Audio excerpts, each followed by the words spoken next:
मेरो आवाज स्पष्ट सुनिरहेको छ कि के छ? मेरो आवाज आइरहेको छ? आइरहेको छ दाइ राम्रोसँग। हो आज क्लास। आज चाहिँ हामी हाम्रो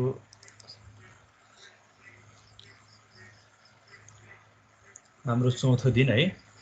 आज चाहिँ हाम्रो शीर्षक points to consider during site visit अनि ड्रइङ साइट प्लान एकदमै इम्पोर्टेन्ट अनि idea and basic section size with reference to past experience and thumb rule भनेर भनेको छ।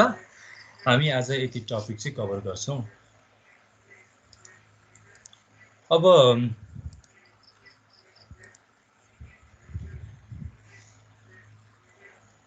हामीले आर्किटेक्चर ड्रइङ चाहिँ हिजोबाट सुरु गऱ्यौँ होइन। त्यसको पहिलो कम्पोनेन्ट लोकेसन प्लान हामीले बनाउन सिकिहाल्यौँ। अब प्रायः जस्तो सेकेन्ड पेजमा चाहिँ अब दोस्रो कम्पोनेन्टै भनौँ हामी यहाँ साइट प्लान हो। साइट प्लान चाहिँ म्युनिसिपल ड्रइङको एकदमै भाइटल ड्रइङ हो। हुन त कुनभन्दा कुन भाइटल भन्ने प्रश्न त आउँदैन, तर यो चाहिँ मान्छेको प्रोपर्टी लाइनसँग जोडिएको हुनाले अनि अलिकति यता टेक्निकल झमेला भन्दा नि थोरै कानुनी झमेलासँग जोडिएको हुनाले यसले अलि विशेष महत्त्व पनि राख्छ। अनि हामीले चाहिँ साइटमा जाँदाखेरि के कुरामा ध्यान दिनुपर्छ भन्ने कुराबाट म सुरु गर्छु।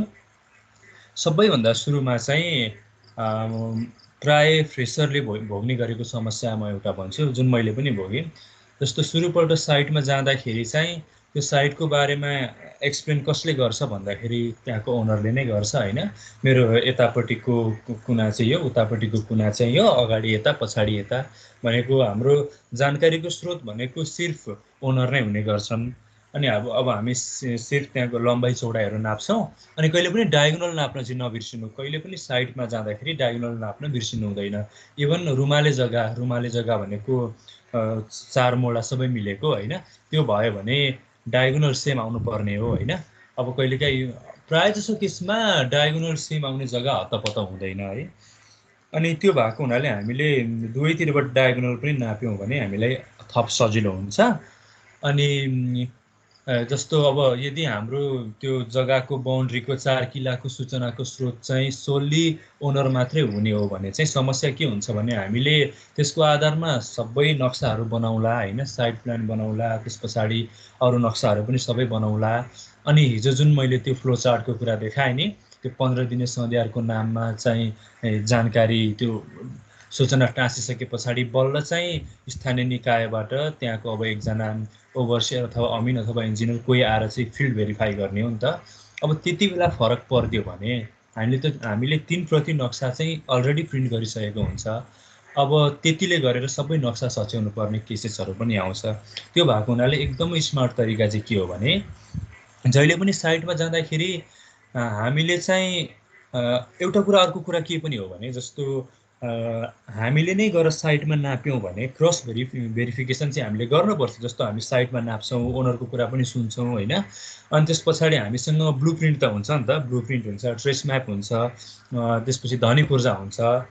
विशेष गरेर ब्लु प्रिन्टसँग चाहिँ हामीले फिल्डमा गरेको मेजरमेन्टलाई कम्पेरिजन पनि गर्छौँ र त्यो दुईवटा यदि ट्याली हुन आयो अथवा अलमोस्ट धेरै नजिक आयो भने त हामी अस्योर पनि हुन सक्छौँ होइन। अनि त्यही माथि यता हामीसँग ध्वनि पूर्जा पनि हुन्छ। अब त्यसको चाहिँ एरियाभन्दा धेरै कट्नु भएन त, मैले त्यो भने होइन, कहिलेकाहीँ त्यो किस आइरहेको हुन्छ। यति हुँदै पनि कहिलेकाहीँ दायाँ बायाँ आधी फिटले पनि समस्या ल्याइदिइरहेको हुन्छ क्या। अनि फेरि प्रायः स्थानीय निकायहरूले चाहिँ पछि फिल्ड भेरिफिकेसन गर्दाखेरि उनीहरूले चाहिँ जुन त्यो स्केल हुन्छ नि, हामीले त्यो पेपर स्केल त्यो धेरै खाले किन्यौँ नि, उनीहरूसँग पनि अब 1:2500 स्केल हुन्छ अथवा 1:500 अथवा 1250 को, अब त्यसको आधारमा गरिदिन्छ। त्यो र यता अटोक्याडबाट गरेको चाहिँ कम्पेयर गर्ने हो भने उनीहरूको भन्दा हाम्रो अलिकति धेरै नै देखिने गर्छ क्या, अलिकति धेरै नै देखिने गर्छ प्रायः केसमा। अनि यस्तो ससानो कन्फ्लिक्टले गरेर पनि पछि नक्साहरू दोहोऱ्याउनु पर्ने ओर्ने झन्झटिलो हुनसक्छ। सो बेटर चाहिँ नापीबाट अमिनलाई हायर गराएर कन्फर्मेसन गरायो भने अझ पछिको लागि सजिलो हुन्छ होइन। अब अथवा स्थानीय निकायकैसँग पार्ट टाइम त्यसरी चाहिँ सहयोग मागेर गर्न सक्यो भने अझै बेहतर होइन। त्यो कुराहरू चाहिँ हामीले ख्याल गर्नुपर्ने हुन्छ। अनि त्यही हो सबैभन्दा मेन कुरा भनेको त हामीले डिजाइन गर्दै गरेको घर उनको प्रोपर्टी लाइनभित्र पर्छ पर्दैन भन्ने कुरा चाहिँ कम्तीमा हामीले त्यो ठम्याउनु नै पर्छ। अनि अर्को कुरा चाहिँ के हो भने अब सामान्यतया अब अहिले मैले रफली भन्नु पर्दाखेरि चाहिँ 1000 स्क्वायर फिट भन्दा कम एरिया भएकोलाई चाहिँ स्ट्रक्चरल एनालाइसिस पर्दैन होइन। त्योभन्दा तलको घरको लागि चाहिँ हाम्रो म्यान्डेटरी रुल अफ थम्बले नै लगभग यति यतिको सेक्सन साइजहरू युज गर्दा हुन्छ भन्ने किसिमले एउटा दिएको छ क्या त्यहाँ सबै कुराहरू। अब त्योभन्दा माथि गयो भने त स्ट्रक्चरल एनालाइसिस पर्यो। अनि अलिकति हाम्रो चाहिँ कस्तो छ भने सुपर स्ट्रक्चरको लोड त अल्टिमेटली आउने भनेको त तल हो नि त होइन। अनि फाउन्डेसनमा आउने हो। हामीले जतिसुकै गरुङको घर बनाए पनि केही पनि भएन होइन। त्यसलाई थाम्ने तल फुटिङ डिजाइन गर्ने हो, त्यसको लेन्थ ब्रेथ त्यसको विथ होइन, पन्चिङ सेयरहरू अनेक हामीले डिजाइन गर्छौँ नै। तर सोइलको क्यापासिटी त्यो छ कि छैन होइन, सोइलको बारेमा चाहिँ हामी सोच्न एकदमै बिर्सिन्छौँ कि यही भइरहेको हुन्छ। अनि प्राय अब घर बनाउने कुरामा चाहिँ सोइल टेस्ट गर्नुपर्छ भन्यो भने पनि सोइल टेस्टकै लागि 1-1.5 लाख रुपियाँ कसले खर्च गर्ने हो र त्यो अब ऱ्यासनल सजेसन पनि हुँदैन होइन। अब यस्तो खाले कम्प्लिकेसनहरू आइदिन्छ क्या। तर कम्तीमा हामीले चाहिँ त्यो साइडको माटो हेरेर यो चाहिँ लगभग सिम्टे माटो छ है, यो चाहिँ बलौटे माटो छ, यसको चाहिँ लगभग यति रेन्जमा हामीले चाहिँ सोइल बेरिङ क्यापेसिटी राख्न सकिन्छ भन्ने किसिमले एउटा जजमेन्ट चाहिँ प्रयोग गर्नुपर्छ है। यो कुरो पछि स्ट्रक्चरल ड्रइङमा पनि म थप कुरा भन्छु। त्यो कुरा ख्याल गर्नुपर्छ। जो सोइल टाइप चाहिँ अनिवार्य रूपले हेर्ने कि, किनभने अघि मैले भने नि 1000 स्क्वायर फिटभन्दा मुनिको हुने बित्तिकै प्राय नर्मली ठेकदारहरूको मुखमा कण्ठ नै हुन्छ। मैले हिजो पनि भने आइसोलेटेड फुटिङलाई प्राय सबैतिर हात्तीपाइले भन्दो रहेछ होइन। उनीहरू अब 4x4को राखिदिने भन्छ कि त्यो कण्ठस्थै छ। घर 5 तलाको भए पनि 4x4 अथवा 5x5को, घर 2 तलाको भए पनि त्यति नै होइन। एउटा चाहिँ जति भए पनि यतिले थाम्छ भन्ने एकदम मोनोटोनसली यस्तो खाले गइरहेको हुन्छ क्या। यो कुरामा चाहिँ हामी एकदमै सजग हुनुपर्छ। 2072को भुइँचालोमा चाहिँ त्यो आरुघाट भन्ने ठाउँमा एउटा घरै पल्ट्यो क्या, भनेको तलैबाट उखेलेर गयो। त्यस्तो अब कति ठाउँ भयो। हामीले चाहिँ फुटिङको कुरामा एकदमै ध्यान दिनुपर्ने हुन्छ। सुपर स्ट्रक्चरको कुरामा मात्रै ख्याल पुर्याउँदै त्यतापट्टि चाहिँ ध्यानै नजान सक्छ भन्ने मेरो आशा। अनि अझ हामीले चाहिँ अहिले प्लट भन्ने बित्तिकै सम्म खाले जग्गा सम्झिराखेको होला। अब मैले चाहिँ प्राय सम्म जग्गामा भन्दा पनि धेरै भिरालो जग्गामा काम गर्न पर्यो क्या, एकदमै स्लपी ल्यान्डमा। अनि यदि त्यस्तो हजुर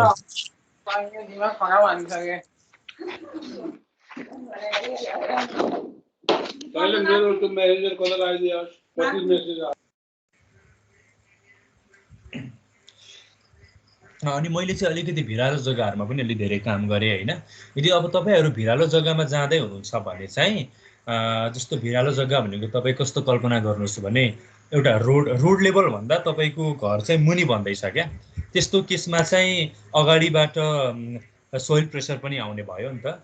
अनि चाहिँ त्यहाँनिर सियर वालको रिक्वायरमेन्ट पो हुने हो कि, इभन इफ यो चाहिँ 1000 स्क्वायर फिटभन्दा कमकै घर भए पनि होइन। अब स्ट्रक्चरल एनालाइसिस चाहिने अरू पनि प्रावधान छ। अहिले मैले एरियाको हिसाबमा मात्रै कुरा गर्दैछु होइन। यो सबै कुराहरू चाहिँ ख्याल गर्नुपर्छ है। यो चाहिँ त्यो एक नजरमा हेर्ने बित्तिकै थाहा हुने भन्ने कुरा हो, यति मात्रै होइन, हामीले थाहा पाउनुपर्ने थुप्रै कुराहरू छन्। अब चाहिँ सबैभन्दा ठुलो समस्या चाहिँ नेपालमा अहिले नेपालको साइडमा चाहिँ रोडको हो क्या।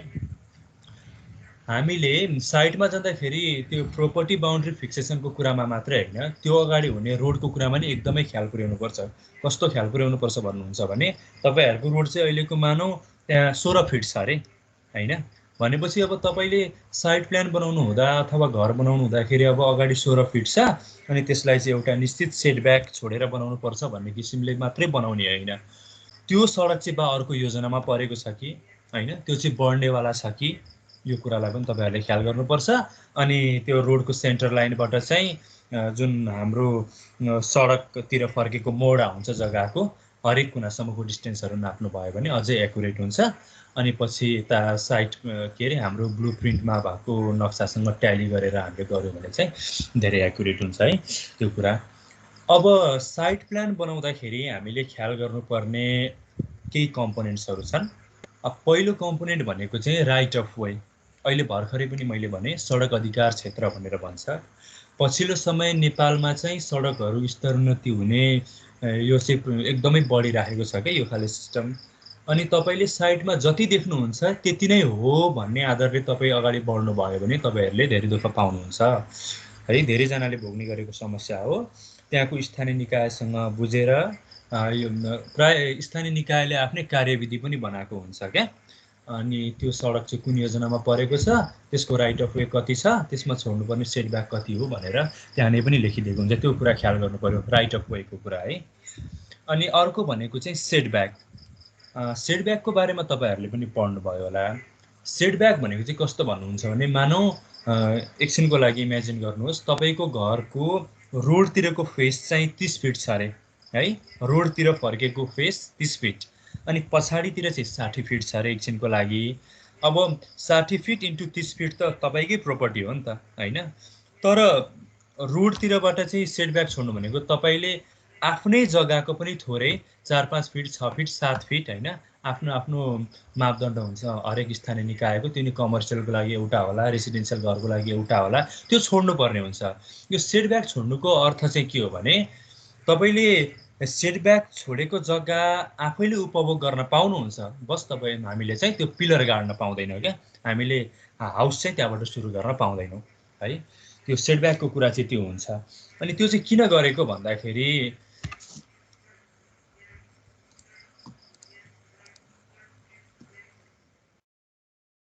म मेरो आफ्नै खोल्छु होला।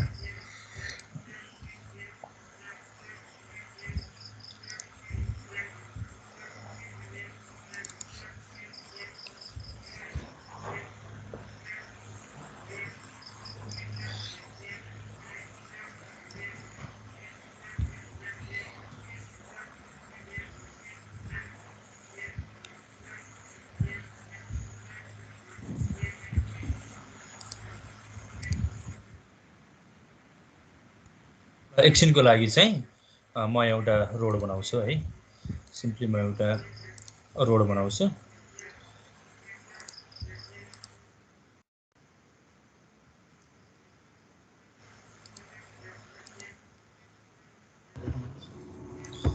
मैले यतिमै गरिदिएँ। अनि त्यस पछाडि चाहिँ यति चाहिँ राइट अफ वे भयो होइन। अहिले मैले जति देखाइरहेको छु यो चाहिँ सडक अधिकार क्षेत्र भयो। अनि मानौ मैले चाहिँ हाम्रो प्रोपर्टी चाहिँ यति हो अरे है। अब यदि सेटब्याक नछोड्ने भने के हुन्छ हेर्नुहोस् त, तपाईँले पिलर चाहिँ यी गाड्नुहुन्छ होइन, पिलर तपाईँले यी गाड्न पाउनुहुन्छ। घरको ढोकाबाट निस्किने बित्तिकै चाहिँ रोड क्या, अलिकति सेक्युरिटी इस्यु पनि हुन्छ होइन, सेफ्टी इस्यु हुन्छ भनौँ न त्यो कुराले। अनि चाहिँ सेटब्याक छोड्ने भन्नाले सेटब्याक सडकबाट मात्रै चाहिँ छोडिँदैन। जस्तो त्यहाँनिर हाई टेन्सन लाइन छ भने हाई टेन्सन लाइनबाट पनि सेटब्याक छोड्नुपर्ने हुन्छ होइन, स्थानीय निकायको आफ्नै नियम हुन्छ। अनि अब छेउमा चाहिँ नदी छ भने पनि नदीबाट कम्तीमा यति पर छोड्नुपर्ने भन्ने अनेक कुराहरू हुन्छ। तर जस्तो यो चाहिँ हाम्रो तलको ग्राउन्ड फ्लोर भयो होइन। ग्राउन्ड फ्लोरमा चाहिँ जस्तो मानौँ हामीले चाहिँ सेटब्याक केही फिट छोडेर यहाँबाट चाहिँ हामीले घर बनाउन सुरु गऱ्यौँ अरे है, यहाँबाट चाहिँ घर बनाउन सुरु गऱ्यौँ अरे, यो चाहिँ हाम्रो ग्राउन्ड फ्लोर। अब हामी अर्को तला बनाउँछौँ नि, अर्को तलामा चाहिँ हामीसँग यहाँबाट अगाडि क्यान्टिलिभर 2-3 फिटको क्यान्टिलिभर निकाल्न सक्ने प्रोभिजन चाहिँ हुन्छ। त्यसमा चाहिँ सेटब्याकको प्रावधानले केही पनि असर गर्दैन। अब त्यो पनि स्क्रिन शेयर भएकै छैन क्या, कि मेरोमा मात्रै आएको? माइक अफ गरौँ है।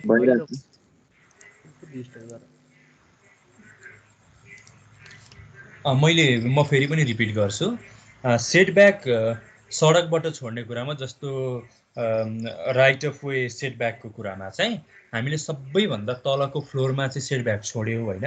तर त्योभन्दा माथि गयो भने हामीले स्थानीय निकायको मापदण्ड अनुसार प्राय मैले हेरेँ भने 3 फिटसम्मको क्यान्टिलिभर अगाडि चाहिँ निकाल्न पाउँछ, त्यसमा चाहिँ यो कुरा लागु हुँदैन है। अनि अब सेटब्याक कति छोड्ने भन्ने कुरो चाहिँ कमर्सियल बिल्डिङको लागि अलि धेरै हुन्छ, रेसिडेन्सियलको लागि अलिक कम होइन, त्यो पनि ठाउँ अनुसार फरक पर्छ। अब सेटब्याक छोड्नुको मैले कारणहरू त अघि भनिहालेँ, जस्तो एउटा सेफ्टीको कुरा भयो होइन। अनि अर्को कुरा भनेको चाहिँ यो अलिकति हाम्रो सिभिल इन्जिनियरिङ टपिक भन्दा पनि अर्बन प्लानिङ सँग रिलेटेड टपिक हो होइन। अनि अब सेटब्याक छोड्नु भनेको चाहिँ आफ्नो जग्गामा सम्पूर्ण एरियामा चाहिँ घर बनाउनु नपाउनु हो, अलिकति छोडेर चाहिँ घर बनाउनु हो नि त। अलिकति छोडेर कम बनाउनु भनेको हाम्रो बिल्डअप एरिया चाहिँ अलिकति कम हुनु हो। बिल्डअप एरिया कम हुनु भनेको मान्छेहरूकोलाई एकोमोडेट गर्ने क्यापासिटी पनि अलिक कम हुनु हो। अनि त्यस पछाडि यसले चाहिँ पपुलेसन कन्ट्रोलमा मद्दत पुर्याउँछ भन्ने किसिमको पनि एउटा थ्योरी रहेछ है, त्यो कुरा पनि हुँदो रहेछ। अनि त्यसले चाहिँ घरहरू पनि अलिकति टाढा टाढा हुने भयो नि त। घरहरू टाढा टाढा हुने भइसके पछाडि अलिकति धेरै स्पेसहरू एभाइलेबल हुने भयो, हामी बाहिरतिर पनि देख्न सक्छौँ। त्यसो भयो भने पछि चाहिँ कुनै योजनाहरू चाहिँ त्यहाँ इम्प्लिमेन्ट गर्नु पऱ्यो भने त्यसको लागि स्पेस पाउने भयो। अनि एउटा अब सहरको एस्थेटिक ब्युटीको कुरा पनि होला होइन। यी यावत कुराहरूले पनि सेटब्याक चाहिँ सबैतिर छोडिने चलन छ। कति भन्ने कुरा चाहिँ हरेक स्थानीय निकायले त्यो पनि हरेक रोडको लागि आफैले निर्धारण गरेको हुन्छ। त्यो भयो एउटा सेटब्याकको कुरा भयो। अर्को भनेको चाहिँ जिसिआर भन्छ, ग्राउन्ड कभरेज रेसियो है। म एउटा साइड प्लानै देखाएर म यहाँ भन्छु।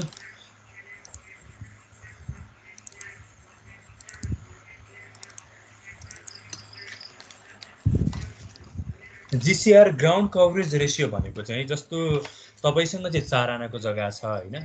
4 आनाको जग्गा भनेको स्क्वायर फिटमा लगभग 1369 स्क्वायर फिट जति हुन्छ क्या। अब यदि तपाईँले रेसिडेन्सियल घर बनाउँदै हुनुहुन्छ भने तपाईँको जग्गाको 70% हिस्सामा मात्रै तपाईँले घर बनाउन पाउनुहुन्छ।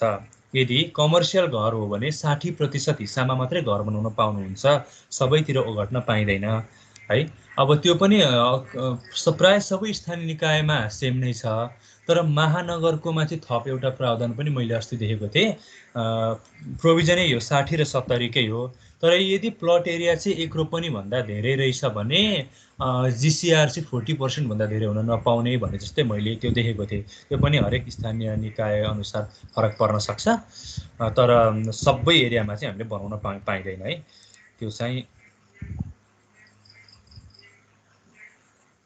सबैतिर लागु हुने नियम हो। जस्तो म एउटा यहाँ साइड प्लान देखाउँछु है। मैले भनेको सबै कुरालाई समेट्छ क्या। जस्तो यहाँ 26 फिट 3 इन्च भनेर छ नि, यो चाहिँ अहिले एक्जिस्टिङ रोड हो क्या, एक्जिस्टिङ रोड हो।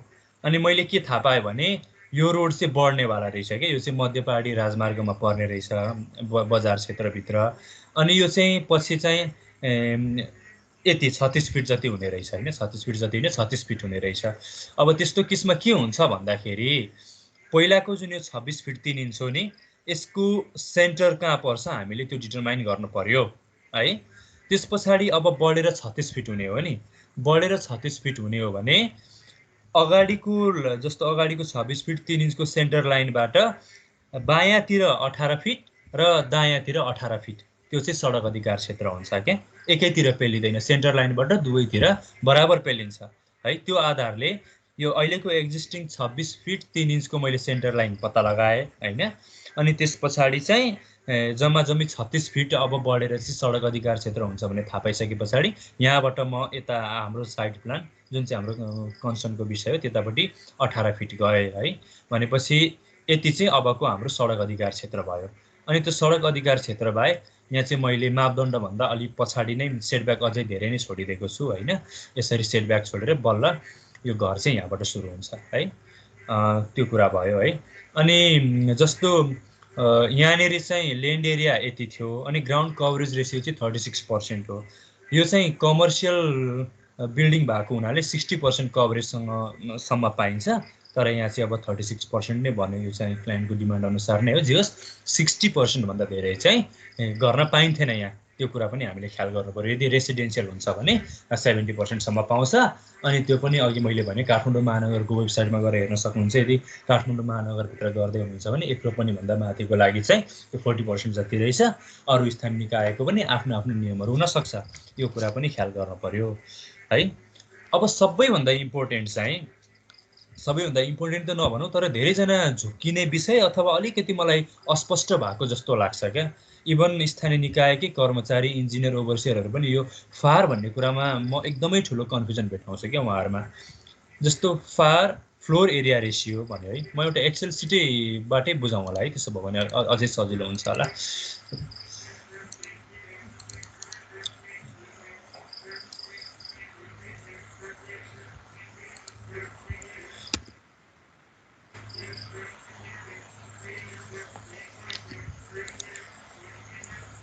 केही टेक्निकल समस्या त आएको छैन नि मेरो आवाजहरुमा अड्किने ओर्ने के भएको छ छैन एकदम स्पष्ट छ छैन है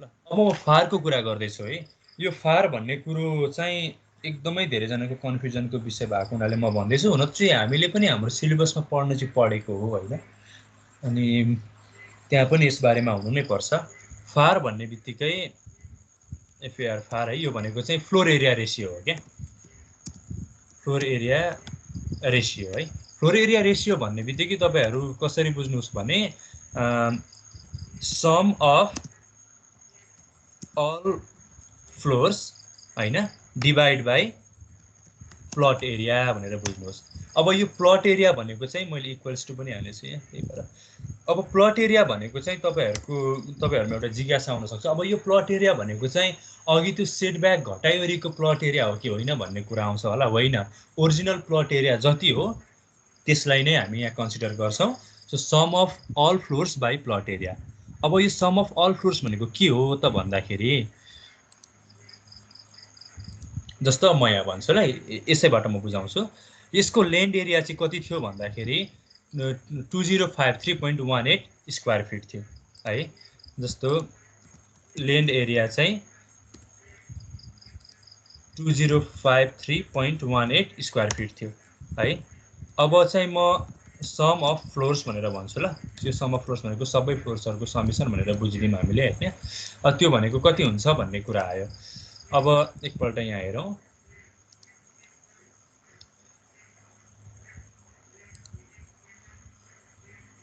जस्तो 189.91 म अब सिम्पली मसँगै हातमा क्याल्कुलेटर छ है म यसै जोडेर भन्छु जस्तो 189.91 छ यो तलको हाफ बेसमेन्टको प्लस 740.77 प्लस 747.13 प्लस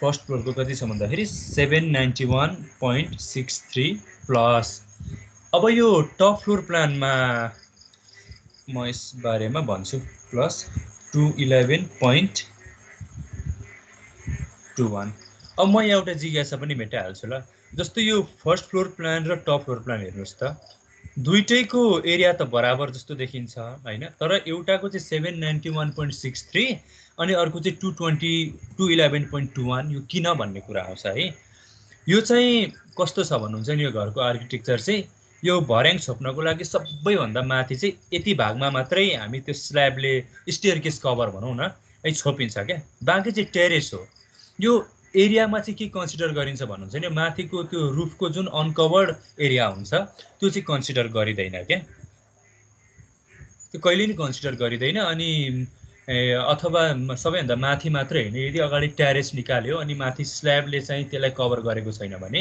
त्यसलाई चाहिँ फारमा कन्सिडर नगर्ने चलन छ त्यो सिस्टम मैले भेटेको छु र सबैतिर त्यही नै छ है त्यो भएको हुनाले यहाँ चाहिँ 211.21 मात्रै आएको त्यो भनेको चाहिँ मेरो माउसको कर्सर फलो गर्नु होला यतिको एरिया मात्रै एरिया हो यो ओपन हो है त्यसो गर्दाखेरि चाहिँ मेरो फ्लोर एरिया चाहिँ तपाईहरुले क्याल्कुलेटरमा हान्नु भयो भने 2680.65 आउँदो रहेछ क्या यो चाहिँ 2680.65 आउँदो रहेछ भनेपछि मेरो फार भनेको के भयो भन्ने कुरामा चाहिँ फार भनेको चाहिँ इक्वल्स टु हाम्रो सम अफ अल फ्लोर्स भनेको चाहिँ यो भयो डिवाइड बाइ प्लट एरिया भनेको चाहिँ यो गर्दाखेरि चाहिँ 1.3 जति आउँछ है अब यो फार चाहिँ विभिन्न स्थानीय निकायले यो पनि आफ्नो लागि विभिन्न भवनको लागि विभिन्न ठाउँको लागि आफ्नै तोकेको हुन्छ क्या यो मैले तपाईहरुलाई बुझाउनको लागि चाहिँ मैले एउटा स्क्रिनशट पनि एउटा रेफरेन्सको लागि राखेको थिएँ म त्यो देखाउँछु है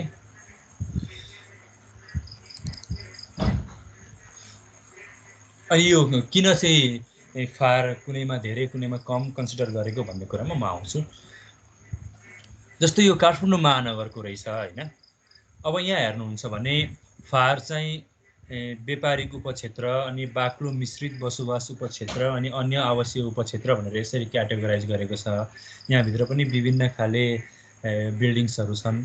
अब आवासीय व्यापारिकको चाहिँ 4.5, तारे होटलको 3.5, यसरी हेर्दै जाँदाखेरि 4.5 म्याक्सिमममा, मिनिमममा 2.5 फार देखियो होइन। यो कुरा छ, यो के कसरी गरेको हुनसक्छ भन्ने विषयमा अब म भन्छु है। अब फारको कुरामा चाहिँ फार किन प्रयोग गरिन्छ भन्दाखेरि चाहिँ क्यालकुलेसन अफ टोटल कभर्ड एरियाको लागि भनेर भन्दा हुन्छ।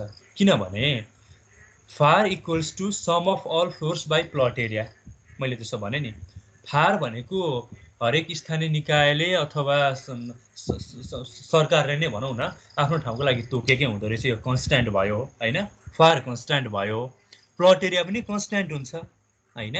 भनिसके पछाडि यहाँबाट मेरो के आउँछ भन्दाखेरि मैले जम्मा जम्मी सबै गरेर सम अफ अल फ्लोर्स चाहिँ कति बनाउन पाउँछु भन्ने कुरा चाहिँ यसले दिन्छ र यो आवश्यक छ। यसैले निर्धारण गर्छ कि अब मेरो सबैभन्दा तल जुन ग्राउन्ड लेभलमा मैले कति एरियामा कभर गरेर बनाउनु पर्छ, मेरो हाइट कति माथि जानेवाला छ होइन, अथवा मलाई अझै धेरै हाइट चाहिएको छ भने त्यो कुनै कुनै घरमा चाहिँ तपाईँहरू देख्न सक्नुहुन्छ सेकेन्ड, थर्ड, फोर्थ हरेक तलामै अगाडि अगाडि ट्यारेस निकालेको हुन्छ नि।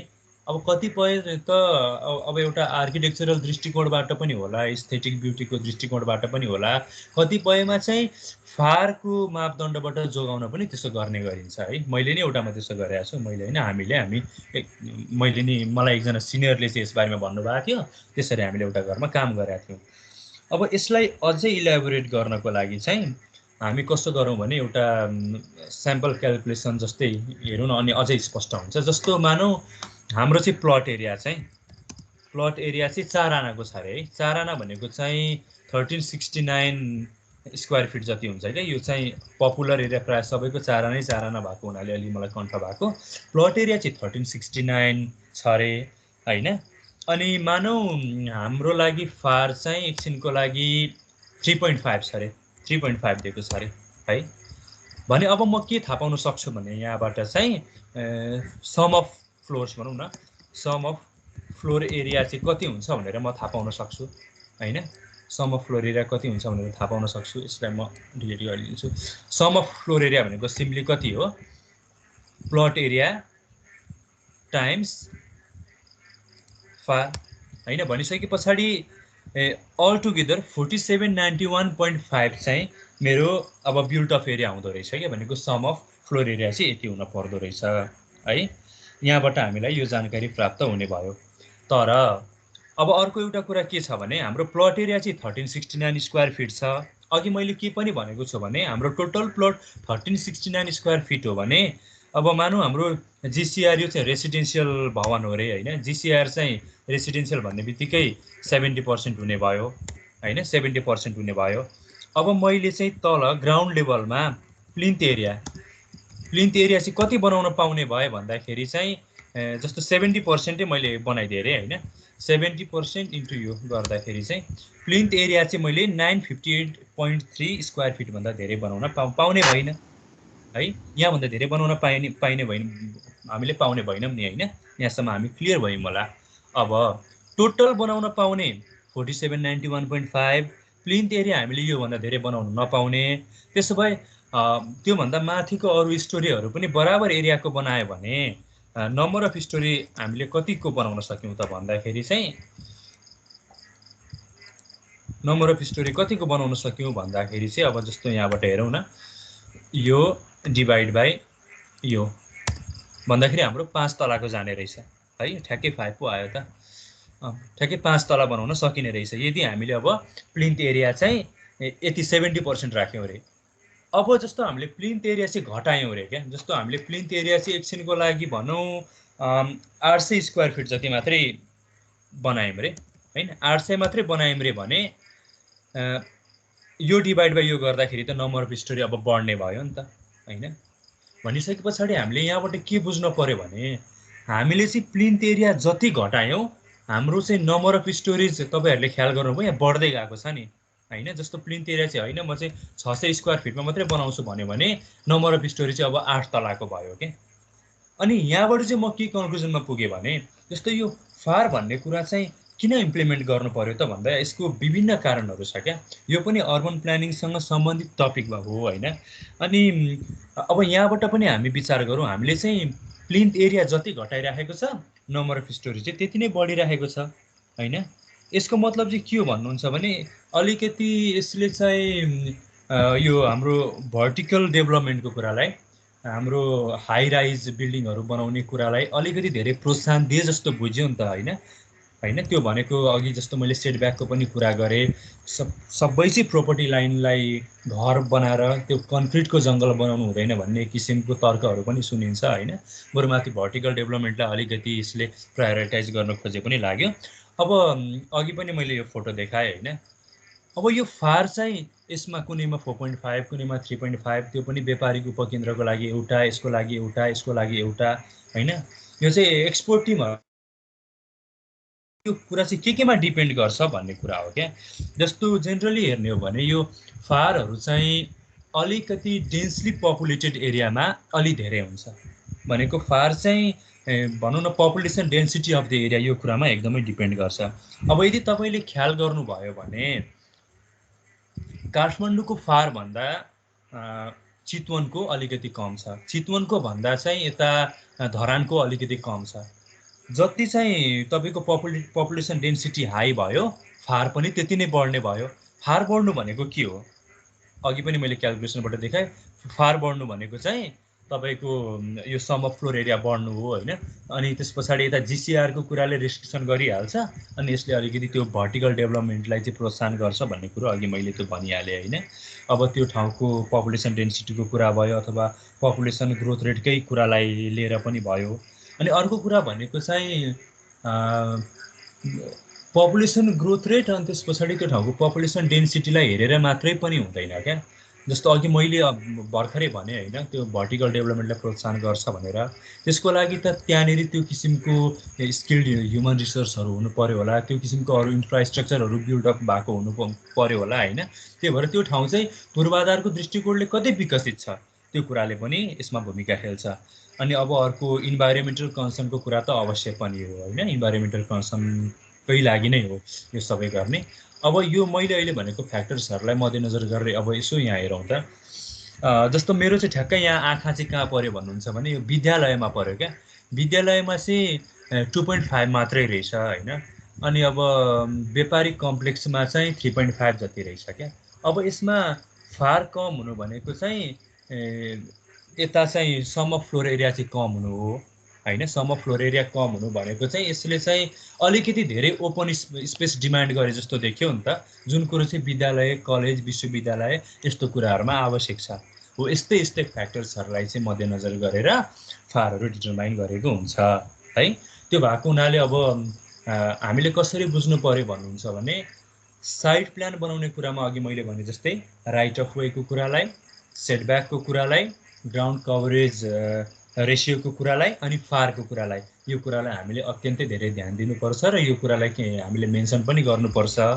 अनि यति कुराले गरेर तपाईँको डिजाइनमा अत्यन्तै धेरै प्रभाव पर्छ, अत्यन्तै धेरै है। कहिलेकाहीँ चाहिँ तपाईँ फिल्डमा जानु हुँदाखेरि सिधै क्लाइन्टले भन्नुहुन्छ क्या मलाई चाहिँ यहाँनिर 6 तलाको घर बनाउन मन छ भनेर भन्नुहुन्छ।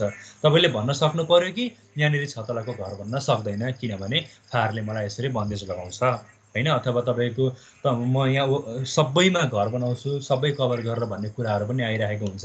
यो पाउनुहुन्न किनभने जिसिआर यति मात्रै हो। यस्तो कुराहरू चाहिँ हामीले इन्फर्मचो तरिकाले दिन सक्यो भने सुरुमै कुरा स्पष्ट हुन्छ अनि हाम्रो अलिकति प्रोफेसनलिजम पनि झल्किन्छ है। यो कुराहरू चाहिँ हामीले ख्याल गर्नु पर्यो।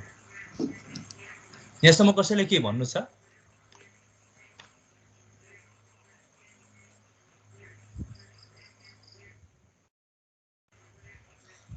कसैले के भन्नु छ यस विषयमा?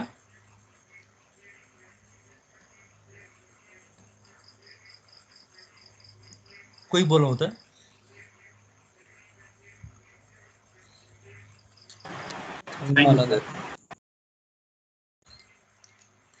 सबै साइलेन्ट भयो। मैले बोलेको त सुनिरहेको छ नि होइन? बुझ्नु सबै ठिकै छ? सबै ठिकै छ दाइ। त्यही कसैको क्वेसन आउँछ कि भनेर म पनि नबोले हो, कसैको क्वेसन आएन।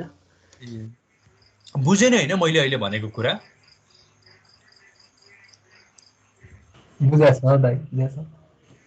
ल त्यसो भए म अगाडि बढेँ ल। अब मैले चाहिँ यो भन्नुपर्ने है कुराहरू हजुर हजुर त यो नम्बर अफ स्टोरेज चाहिँ फार मिल्यो भने जति बनाए नि हुन्छ हुन्छ, अवश्य हुन्छ। अब फार मिल्यो भन्ने मात्रै कुरा। अब यसमा स्ट्रक्चरल स्टेबिलिटीको कुरो त अलग पाटो हो होइन, तर कानुन तह चाहिँ मिल्यो, त्यसरी भनौँ न।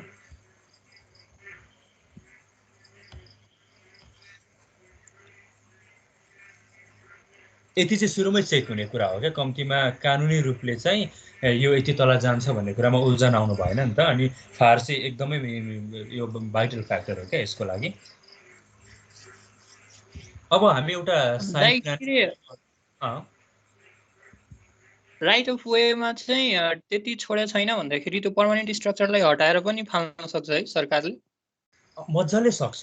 मेन कुरो तपाईँको सरकारले फ्याल्छ भन्ने कुरा त त्यो छँदैछ। मेन कुरो तपाईँको नक्सा पासै हुन्न क्या तपाईँलाई। होइन, जस्तै अब अगाडि चाहिँ छोडेको थिएन, अहिले चाहिँ नयाँ रोड त्यही एरियाबाट गइरहेछ र अलि जस्तै 3 मिटर 4 मिटर चाहिँ भित्रपट्टि रोड गइरहेछ भन्दाखेरि त्यो घरिपुरी भत्काउने हो कि के गर्ने? यस्तो इस्यु चाहिँ पछिल्लो समयमा एकदमै धेरै आइरहेको छ होइन। यसमा दुईटा तरिका हुन्छ क्या। एउटा भनेको चाहिँ अब एउटा मात्रै घर जाने केस हो भने त अब त्यो घरले सबैभन्दा सुरुमा त प्रक्रिया पुऱ्याएर घर बनाएको हो कि होइन, उसँग निर्माण सम्पन्न कागज छ भने त त्यो कुराको अभिलेख त हुन्छ होइन। त्यो भएको हुनाले सम्बन्धित घरधनीलाई रिजाएर उचित क्षतिपूर्ति दिएर मात्रै भत्काउनु पर्यो होइन, यस्तो केस हुँदाखेरि। अनि अलिकति धेरैवटा घर नै जानेछ, बजारमै धेरै डिस्टर्बेन्स हुनेछ भने चाहिँ रोडकै एलाइनमेन्ट चेन्ज गर्ने गरेको कुराहरू पनि पछिल्लो समयमा आइरहेको छ क्या। तिनै दुईवटा अप्सन हो। भत्काउनै पर्ने अवस्था भए भत्काउँछ, पहिला प्रक्रियाबाट बनेको घरसँग क्षतिपूर्ति पनि दिन्छ, नत्र भने चाहिँ अब त्यो गयो, त्यसमा जवाफदेही हुँदैन सरकार। हजुर दाइ। र अब हामी चाहिँ एउटा साइड प्लान बनाएर हेरौँ ल। म एउटा कसैको साइड प्लान बनाउँछु, अनि साइड प्लान बनाउनु एकदमै इम्पोर्टेन्ट कुरा हो है। अब यो यता बिल्डिङ ड्रइङ, म्युनिसिपल ड्रइङको एउटा कम्पोनेन्ट हो। अब यता भ्यालुएसनको कुरामा त साइड प्लान अझै इम्पोर्टेन्ट कुरा हो। जस्तो मैले अटोक्याड खोलेकै छ। अब मानौँ मैले चाहिँ फिल्ड मेजरमेन्ट लिएर आइसकेँ अरे होइन। फिल्ड मेजरमेन्टलाई मैले चाहिँ एक किसिमको खेसरा बनाएको छु। अनि अब मसँग चाहिँ अर्को ट्रेस म्याप ब्लुप्रिन्ट पनि हुन्छ क्या। अब म त्योसँग कम्पेरिजन गर्छु, अनि त्यो दुईवटा कुरा चाहिँ ट्याली भयो अरे है, ट्याली भयो अरे। अनि अब त्यसपछि अब म कसरी बनाउँछु।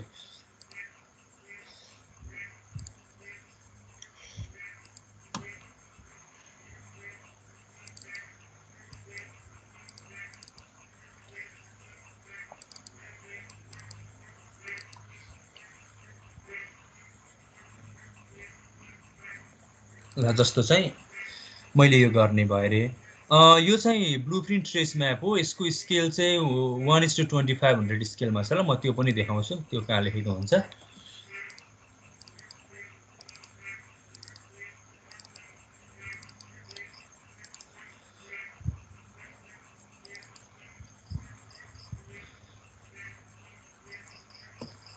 मैले यसलाई थोरै म जुम गरेर देखाउँछु। प्राय चाहिँ यो माथितिर यसको स्केल चाहिँ 1:2500 भनेर यसरी लेखिएको हुन्छ क्या है, यसरी लेखिदिएको हुन्छ। अनि हाम्रो जुन प्लट हो यो चाहिँ ट्रेस म्याप रहेछ। ट्रेस म्याप भनेको चाहिँ त्यो ब्लुप्रिन्टमा एकदमै धेरै किताहरू हुन्छ नि त।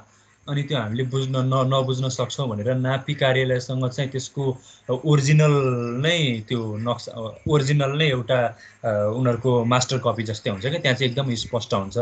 अनि त्यहाँ माथि यो ट्रेस पेपर राखेर चाहिँ यहाँनिर यो यिनीहरूले प्लान बनाइदिन्छ क्या। अनि हिजो मैले भनेको थिएँ नि, घर भएको नभएको कुरो पनि त्यहाँनिर दर्ता हुनुपर्छ भने नि, जुन यहाँनिर यो धर्का दिएको छ यो चाहिँ घर भएको एरिया हो क्या। अनि यसले अर्को के पनि डिलिट गर्यो भने, यो डिनोट गर्यो भने घरको यो यति भाग चाहिँ उसको प्रोपर्टी लाइनभन्दा बाहिर परेको रहेछ क्या। यो कुरो पनि यसले डिनोट गर्यो है, त्यो कुरो भयो। अनि यस्तो हुन्छ क्या यो ब्लुप्रिन्ट चाहिँ। अब यसलाई यसरी हेर्ने हो भने बुझ्न एकदमै मुस्किल पर्छ।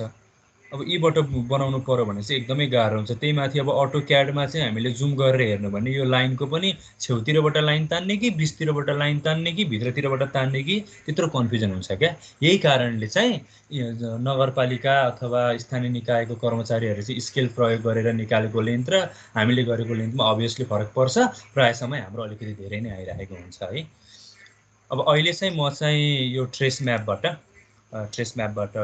यसलाई बनाउँछु। स्केल चाहिँ 1:2500 छ, त्यो मैले देखाइहालेँ, त्यो त्यहाँ लेखेको हुन्छ। दाइ हजुर, प्रपर्टी लाइन बाहिर अनि घर पर्यो भने कसरी बन्छ त त्यो भाइ? घर त बनिहाल्यो नि। अब अहिलेसम्म स्थानीय निकायको आँखा परेको छैन, उसले आफ्नो रिस्कमा बनायो। अब त्यो कुरो त्यसको अब कर पनि अब के अरे राजस्व पनि सरकारले उठाउँदैन होइन। जति उसको प्रपर्टी लाइनभित्र त्यतिको मात्रै उठाउँछ। अब त्यहाँनिर सडकहरू विस्तार भएको दिन त्यो कुरो भत्किन्छ, उसले मान्नुपर्छ, त्यति नै हो। बनाउन त पाउँदैन। यस्तो केसहरू त कति हुन्छ। त्यही त, यस्तो कुराहरू हामीले एकदमै ख्याल गर्नुपर्छ। र यसको चाहिँ 2500 थियो है, स्केल 2500 स्केल थियो। मैले यसलाई ओके गरेँ अनि त्यस पछाडि यहाँ ल्याइदिएँ है। यो उल्टो आए जस्तो छ, यसलाई म रोटेट गर्छु। रोटेट परपेन्डिकुलर अन गरेँ। अब मैले के गर्ने हो भन्दाखेरि अहिले चाहिँ म यो घरको कुरा खासै ख्याल गर्दिनँ है। म चाहिँ यहाँ माथि यसरी पोली लाइन बनाउँछु। अब हेर्नुहोस् न, तपाईँ यहाँ पनि देख्न सक्नुहुन्छ अटोक्याडमा तपाईँ यो लाइन पनि मोटो देखिन्छ क्या। मैले चाहिँ लाइन चाहिँ यहाँबाट बनाएर एरिया नाप्नु र यहाँबाट गर्नुमा पनि फरक पर्छ क्या। अनि त्यो भएको हुनाले म चाहिँ लगभग बिचबिचबाट जान्छु। अनि यता फिल्डको त डाटा मसँग हुन्छ नि त, फिल्डको, अनि त्यसपछि यता धनी पूजासँग कम्पेयर गर्छु। अनि त्यो सबै बिच म ब्यालेन्स सन्तुलन मिलाउने गर्छु। हामीले गर्नुपर्ने त्यसरी नै हो है। अब अहिलेको लागि चाहिँ मैले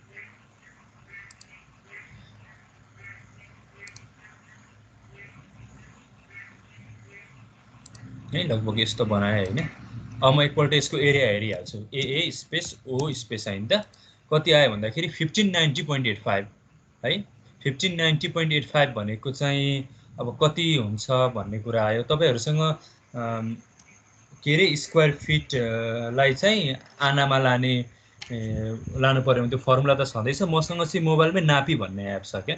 त्यो नापी भन्ने एप चाहिँ तपाईँहरूसँग छैन भने तपाईँहरूले पनि डाउनलोड गर्नुभयो हुन्छ। अरू पनि धेरै फिचर्सहरू छ, सजिलो छ क्या। अब अहिले कति आएको थियो अरे, ए स्पेस ओ स्पेस है कति आएको थियो भन्दाखेरि 1590.85। धनी पूर्जामा चाहिँ यसको 6 आना छ क्या। धनी पूर्जामा 6 आना छ, तर हाम्रो चाहिँ यहाँ 4.65 आना मात्रै पुग्यो है। 4.65 आना मात्रै पुग्यो। अनि भनिसके पछाडि यो जग्गालाई अलिकति अन्याय भयो जस्तो लाग्यो। अनि अब म के गर्छु नि, म लगभग छेउछेउबाट बनाइदिँदै जान्छु। मसँग फिल्डको डाटा हुन्छ है। फेरि फिल्डकोसँग त कम्पेरिजन गरिहाल्नु पर्यो होइन हामीले। एकछिनको लागि मैले यहीँबाटै तानिदिएँ।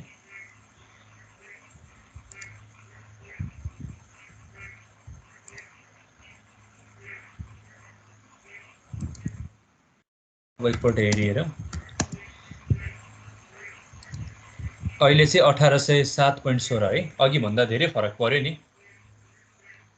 1807.16 यो भनेको चाहिँ तपाईँको लगभग 6 आना आयो, 5.28 आना आयो। अब यसलाई अहिले मैले यसरी नै कन्सिडर गरिदिएँ। यसलाई मैले कपी गरेर चाहिँ यतापट्टि लान्छु है। अब यो चाहिँ मेरो साइड प्लान भयो। अब हेर्नुहोस् है, मैले अस्ति पनि भनेको थिएँ यो साइड प्लानको यतापट्टि नर्थ हो नि त होइन। यतापट्टि नर्थ हो उँभोपट्टि भनिसके पछाडि यसको चाहिँ ओरिएन्टेसन भनेको चाहिँ थोरै नर्थ वेस्ट जस्तो रहेछ नि त होइन। त्यसलाई मैले सिधै ल्याएर कपी गरिसके पछाडि त्यो फिल्डको जस्तो पनि भन्ने भइहाल्यो है। अब यसको रोडको विषयमा कुरा आयो होइन। रोडको विषयमा पनि मैले फिल्डबाटै, हामी सबैले फिल्डबाटै मेजरमेन्ट गरेर ल्याउँछौँ होइन। अनि त्यसलाई चाहिँ ब्लु प्रिन्टसँग पनि कम्पेयर गर्छौँ क्या। ब्लु प्रिन्टमा चाहिँ तपाईँको रोड पनि देखाएको हुन्छ। अब त्यही कुरो चाहिँ हामी यहाँनिर ब्लु प्रिन्टबाट टेन्टेटिभ हेरौँ। म दुईटै कुरा कम्पेयर गरेर तपाईँहरूलाई देखाइदिन्छु। जस्तो अब हाम्रो प्लट चाहिँ यो हो होइन, अनि चाहिँ अहिले अब म सबै बनाउँदिनँ, लगभग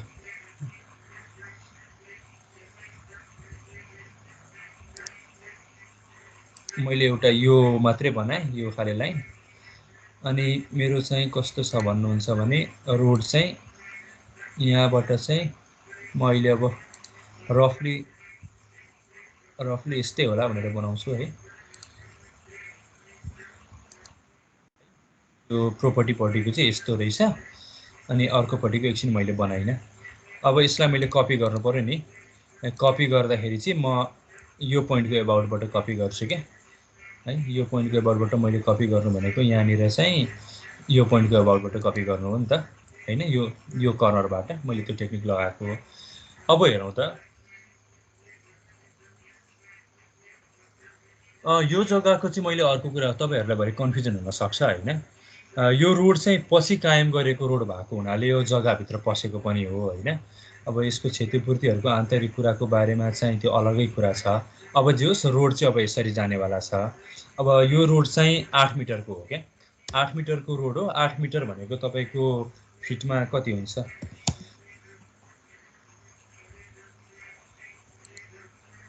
मिटरलाई चाहिँ फिटमा लागि हेरौँ है।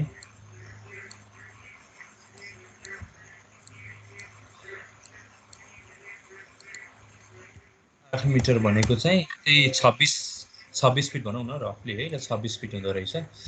अब अफसेट 26 फिट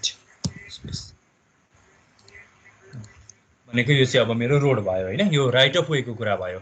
अब 26 फिट भनिसके पछाडि मेरो लागि सेन्टर लाइन भनेको त 13 फिटमा हुन्छ होइन। अफसेट 13 फिट यो। अब यो यसलाई चाहिँ म सेन्टर लाइन जस्तै नै बनाइदिन्छु है। यो कुनै होला यो टाइपको है। अलिकति देखिएन भने अघि पनि मैले भ्युवरहरूको कोसँग भनेको थिएँ, यहाँबाट त्यो लाइन स्केल यीबाट हुर्क्याएर 3 जति गरौँ त यसरी यहाँबाट बढाउन सकिन्छ। 8 जति गऱ्यो भने अलिकति देखियो, ठिक छ है। यसरी मैले सेन्टर लाइन पनि बनाएँ है। यो एउटा कुरा भयो। अब चाहिँ मानौँ हामी यो प्रोपर्टीमा चाहिँ घर बनाउँदैछौँ अरे, अनि यो ठाउँको लागि चाहिँ सेटब्याक 2 मिटर थियो क्या है। 2 मिटर भनेको अब लगभग अहिलेको लागि रफली मैले 6 फिट राखिदिएँ है। अब सेटब्याक चाहियो अर्को चाहिँ अफसेट 6 फिट, सेटब्याक चाहिँ 6 फिट चाहियो है। अनि यसलाई चाहिँ म थोरै हिडन जस्तै अलिकति अर्कै सिम्बल दिन्छु, त्यो भयो है। अब चाहिँ म यहाँनिर एक लाइन बनाउँछु।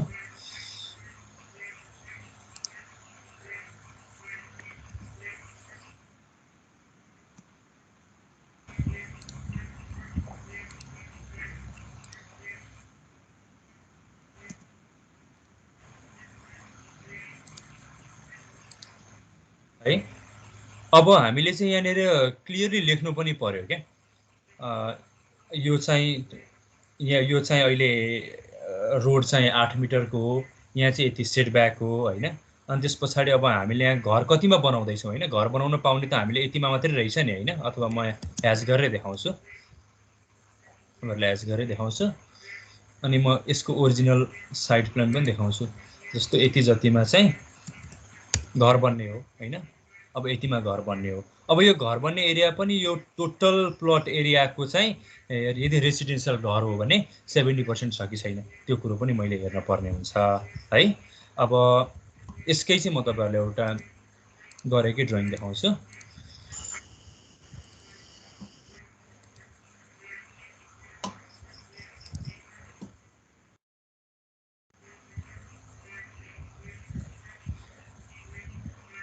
जस्तो यसको चाहिँ यो हो है, तपाईँहरूले यहाँ हेर्नुभयो भने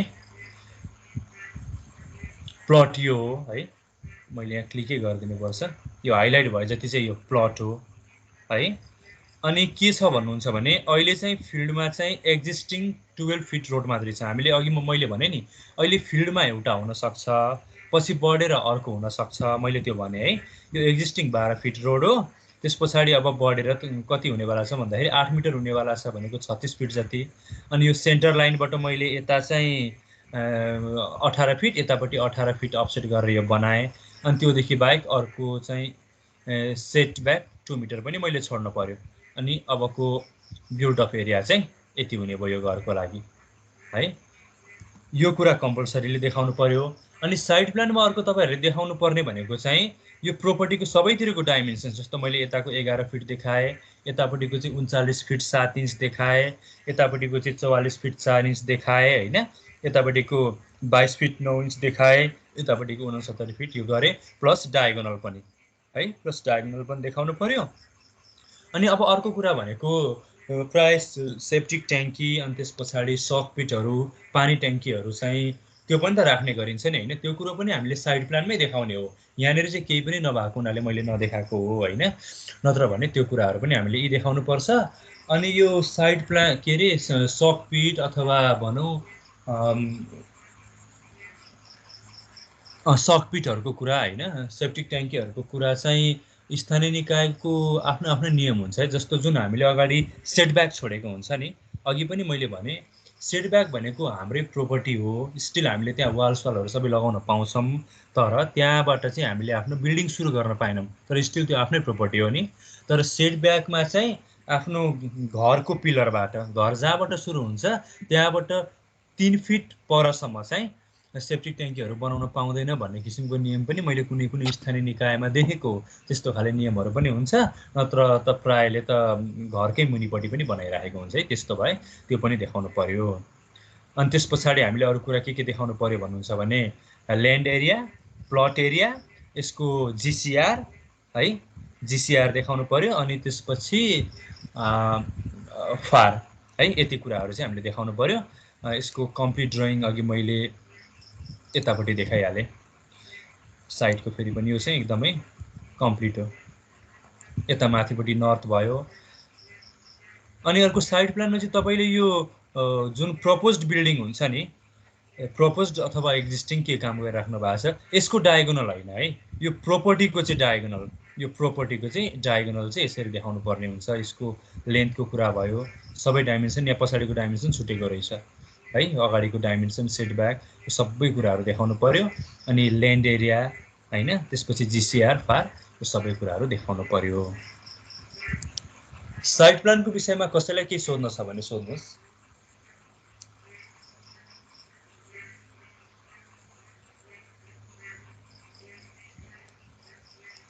कसैलाई केही सोध्नु छ?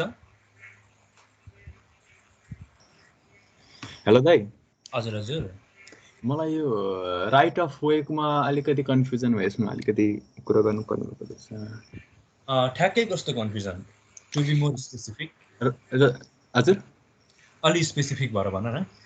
जस्तै राइट अफ के अरे मानौ कुनै ठाउँमा 16 फिटको बाटो छ अरे, 16 फिटको बाटो छ, दुवै साइडपट्टि 2-2 फिटको फुटपाथ छ।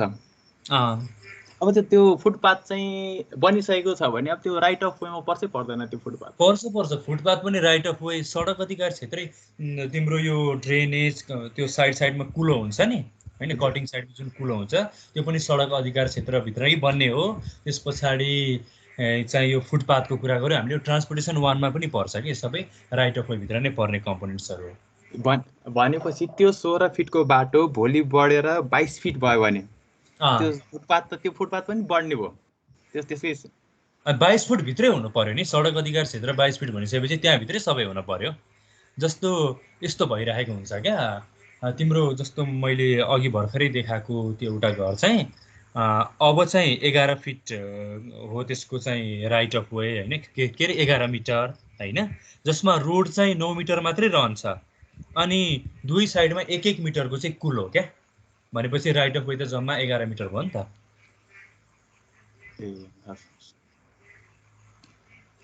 यसलाई म अझै क्लियर पार्छु। मसँग चाहिँ एउटा स्थानीय निकायको आफ्नो ऊ पनि छ क्या, कार्यविधि पनि छ, यो सबै स्थानीय निकायको हुन्छ। म एउटा देखाउँछु ल।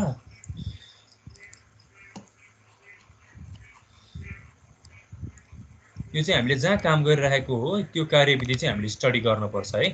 एकदमै आवश्यक हुन्छ। जस्तो यसरी चाहिँ हरेक स्थानीय तहले सडक अधिकार क्षेत्र राइट अफ वे तथा सेटब्याक सम्बन्धी प्रस्तावहरू भनेर अब त्यहाँनिर विभिन्न खाले रोडहरू अनेक रोडको नामहरू हुन्छ नि त होइन, टोलको होइन, बस्ती बस्तीको टोलहरू, त्यो सबैको राइट अफ वे यति, सेटब्याक यति भनेर सबै छुट्याइ नै दिएको हुन्छ क्या अलरेडी। यो कुरो चाहिँ हामीले कम्तीमा थाहा पाउनु पर्यो होइन। अहिले फिल्डमा भएको कुरा जति भइसके पनि त्यसलाई यता आएर प्रुफ चेकिङ चाहिँ गर्नुपर्छ। त्योभन्दा यदि धेरै छ भने यो धेरैलाई नै मानेर कटाएर हामीले प्लान गर्नुपर्ने हुन्छ भन्ने मेरो कुरा है। अरूलाई केही यसमा साइट प्लान एकदमै इम्पोर्टेन्ट कम्पोनेन्ट हो है। हामी चाहिँ अब म्युनिसिपल ड्रइङ भन्ने बित्तिकै एकदमै धेरै घरको प्लान, सेक्सन, त्यस पछाडि फ्लोर प्लान है, एलिभेसन, स्ट्रक्चरल ड्रइङहरूको कुरा गर्छौँ। तर अब आज मैले भने नि साइट प्लान बनाउने कुरामा चाहिँ जिसिआरको कुराले, फारको कुराले होइन, यसले चाहिँ हाम्रो आर्किटेक्चरल डिजाइनमा कति धेरै इम्प्याक्ट पर्दो रहेछ होइन। यो कुरालाई हामीले एकदमै धेरै ख्याल गर्नुपर्ने हुन्छ। यो कुरा हजुर हजुर त्यो जस्तै नम्बर अफ स्टोरी अब 5.3 आयो भने के गर्ने गरेछ हामीले? अब 5.3 आयो भने चाहिँ अब 5 नै बनाउने। अब त्यसलाई अब अर्को तला बनाउन मिलेन। अब त्यो भनेको चाहिँ कस्तो हुन्छ भने जस्तो आधी मात्रै, आधी चाहिँ ट्यारेस निकाल्यो भने 0.5 होला होइन, अनि आधीभन्दा थोरै कम गऱ्यो भने 0.3 होला। अब त्यसरी डेसिमल प्रिसिजनमा गरेर बनाउनु परेको मसँग चाहिँ एक्सपिरियन्स छैन। तर 5.3 आयो भने त्यसलाई चाहिँ राउन्ड अफ गरेर म 5.5, 6 बनाउँछु भन्दाखेरि चाहिँ अब इट डिपेन्ड्स अन स्थानीय निकायको इन्जिनियरले के भन्छ है। यो चाहिँ अब म्याथमेटिकली चाहिँ पाएन नि त। अनि दाइ यो एङ्गल अफ लाइट प्लेन के गर्छ यहाँ? हजुर हजुर एङ्गल अफ लाइट प्लेन हेर्छ कि हेर्दैन? त्यो कुराहरू चाहिँ खासै धेरै वास्ता गरेको देखेन। हामीले चाहिँ सिभिल इन्जिनियर कुन बिल्डिङ, एउटा बिल्डिङ भन्ने हाम्रो सब्जेक्टै छ होइन, त्यसमा पनि त्यो सब कुराहरू पढेको हो। त्यो कुराहरू खासै वास्ता गरेको देखिएन। हुन त यो कुराहरू रिलेटेबलै पनि रहेछ, मैले चाहिँ धेरै कुरा बिर्सेँ पनि, तर त्यो कुराहरूको बारेमा चाहिँ कतै चासो गरेको मैले अहिलेसम्म भेटेको छैन। त्यस्तो छैन पनि खासै।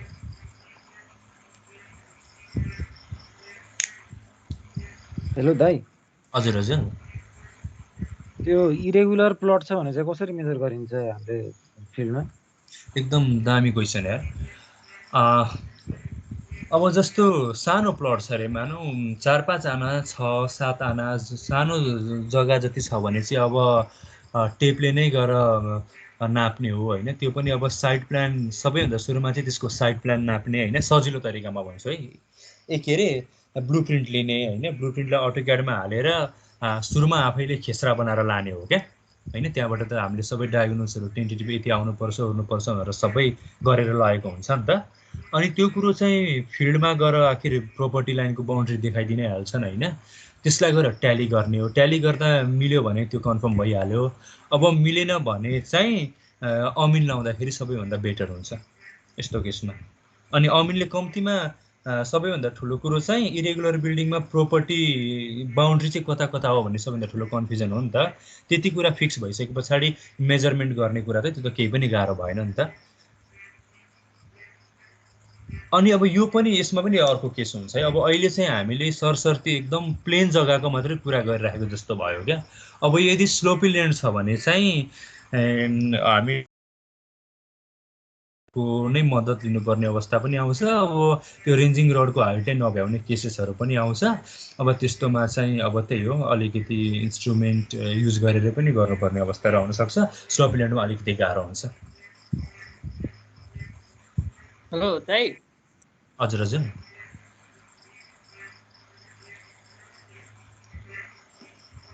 हजुर के अरे त्यो आफ्नो जमिनबाट चाहिँ रोड गएको छ भने त्यो सेफ्टी ट्याङ्कीहरू चाहिँ रोडकै तल डाइरेक्टली जोइन गर्न मिल्दैन अगर त्यहाँ पहिलेदेखि गएको रहेछ भनेर? कस्तो रे? जस्तै हजुरले भन्नुभयो नि कि रोड गएको छ भन्दाखेरि त्यसको 3 फिट भित्रपट्टि चाहिँ सेफ्टी ट्याङ्कहरू बनाउनु पर्छ भनेर। मैले के चाहिँ भनेको भने जस्तो मानौ अगाडिपट्टि रोड छ होइन, रोडबाट चाहिँ हामीले मानौ 5 फिट सेटब्याक छोडेर चाहिँ बल्ल घर बनायौँ भने अब मेरो घरतिरबाट हेर्दाखेरि घरको 3 फिट परसम्म चाहिँ त्यो ऊ बनाउन पाउँदैन, सेप्टिक ट्याङ्की बनाउन पाउँदैन भन्ने मैले एक ठाउँ देखेको हो है। अब त्यो एउटा स्थानीय निकायको उसमा देखेको थिएँ मैले, तर प्रायः त्यो सेप्टिक ट्याङ्की त्यो घरकै मुनि सबैभन्दा तल बेसमेन्टको मुनि नै बनाइराखेको हुन्छ। त्यो केस पनि मैले देखेको थिएँ। पाउँछ पाउँदैन भन्ने होइन, त्यो स्थानीय निकायले बनाएको नियमअनुसार फरक पर्छ है, त्यो हेर्ने।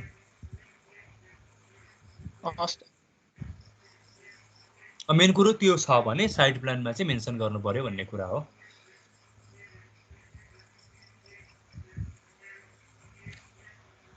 अरू केही?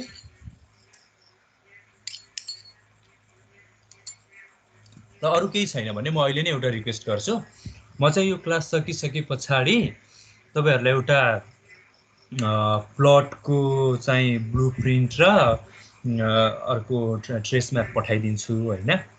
अनि त्यस पछाडि म त्यसको अगाडिको right of Veko provision, सेटब्याकको provision, अनि त्यस पछाडि त्यसमा चाहिँ त्यो घरको कत्रो घर भन्दैछ त्यसको तल प्लिन्थको डाइमेन्सन्सहरु पठाइदिन्छु। यो चाहिँ तपाईहरुले भोलि मलाई कम्पल्सरीली पठाइदिनु भयो भने चाहिँ म एकदमै खुसी हुने थिएँ। म सबैको बरु सबैले पठाउनु भयो भने सबैको 2 दिन लगाएर भने चेक गर्छु, किनभने यो चाहिँ एकदमै आवश्यक छ क्या। साइड प्लान चाहिँ एकदमै बेसिक हो, धेरै कुरामा काम लाग्छ, म्युनिसिपल ड्रइङमा मात्रै हैन। पछि तपाईहरुले भ्यालुएसन फिल्ड रोज्नु भयो भने यो त झनै साइड प्लान त एकदमै भाइटल कम्पोनेन्ट हो हैन। अरु धेरै कुरामा पनि साइड प्लानबाट धेरै कुरा क्लियर हुन्छ क्या, एकदमै धेरै कुरा क्लियर हुन्छ। त्यो भएको हुनाले चाहिँ रुजन यसलाई चाहिँ कम्पल्सरी जस्तै बनाउन के गर्नुपर्छ यो असाइनमेन्टलाई? कम्पल्सरीले त हामीले बनाउनु मिल्दैन त, हामीले चाहिँ असाइनमेन्टमा हाल्दिँदाखेरि हैन। अनि असाइनमेन्टमा अब सबमिट चाहिँ गर्नु पर्यो।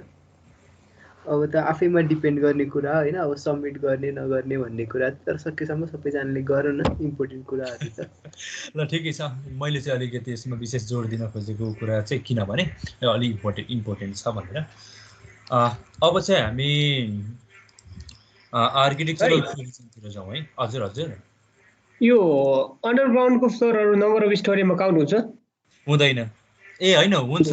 नम्बर अफ स्टोरेजमा हुन्छ जस्तो बिल्डिङ हाइटमा चाहिँ हुँदैन हैन। बिल्डिङ हाइट भनेको चाहिँ तिम्रो एभरेज ग्राउन्ड लेभलबाट माथिको मान्छ, नम्बर अफ स्टोरीमा त मान्छ होला, किनभने त्यो कुरा चाहिँ मान्नु पर्ने हो जस्तो लाग्छ। म स्योर भइन ल मान्छ कि मान्दैन जस्तै पो भयो। कस्तो राम्रो क्वेशन सोध्यो।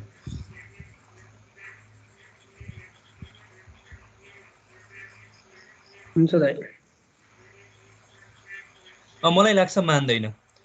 किन भन न, जस्तो अघि मैले भने नि यसले चाहिँ अलिकति भर्टिकल डेभलपमेन्टको कुरालाई प्रमोट गर्छ भनेर भने हैन। त्यो अलरेडी जमिन मुनि बनिसकेको हुन्छ, अनि त्यो जमिन मुनि बनिसकेको भइसके पछाडि जमिन लेभलबाट माथि जाने कुरा मात्रै भयो। मलाई लाग्छ पर्दैन जस्तो लाग्यो है, त्यही पनि म स्योर गरेर भन्छु ल। एकदमै राम्रो क्वेशन। हुन्छ दाइ।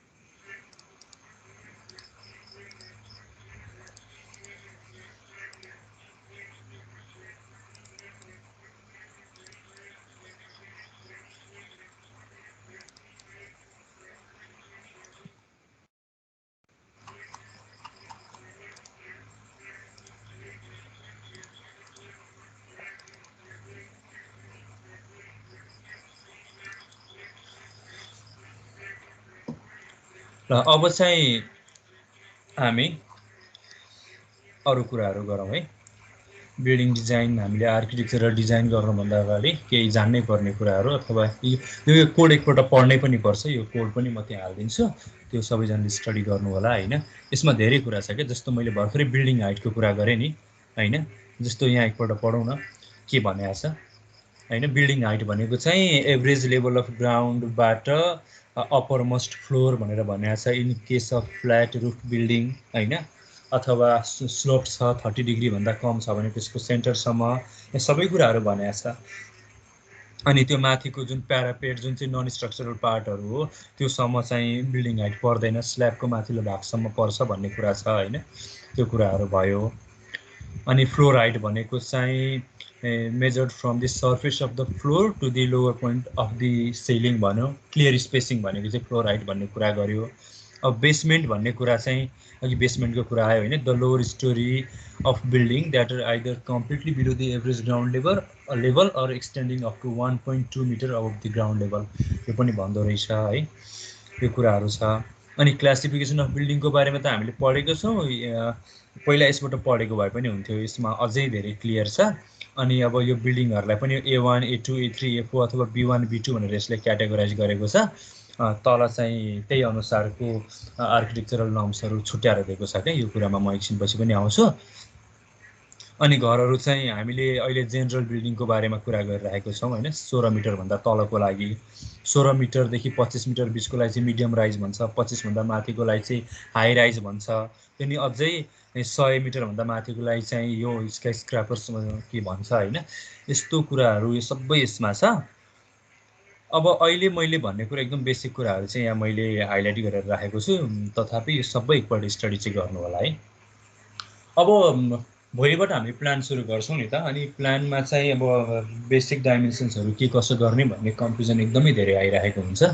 अनि त्यसको सोर्स चाहिँ के हो भन्दाखेरि केलाई आधार मानेर गर्ने भन्दाखेरि एनबिसी आर्किटेक्चरल कोडलाई नै आधार मानेर गर्ने हो होइन। अब जस्तो एक्जिट रोडको बारेमा, एक्जिट डोर्सको बारेमा हेर्नुहोस् न।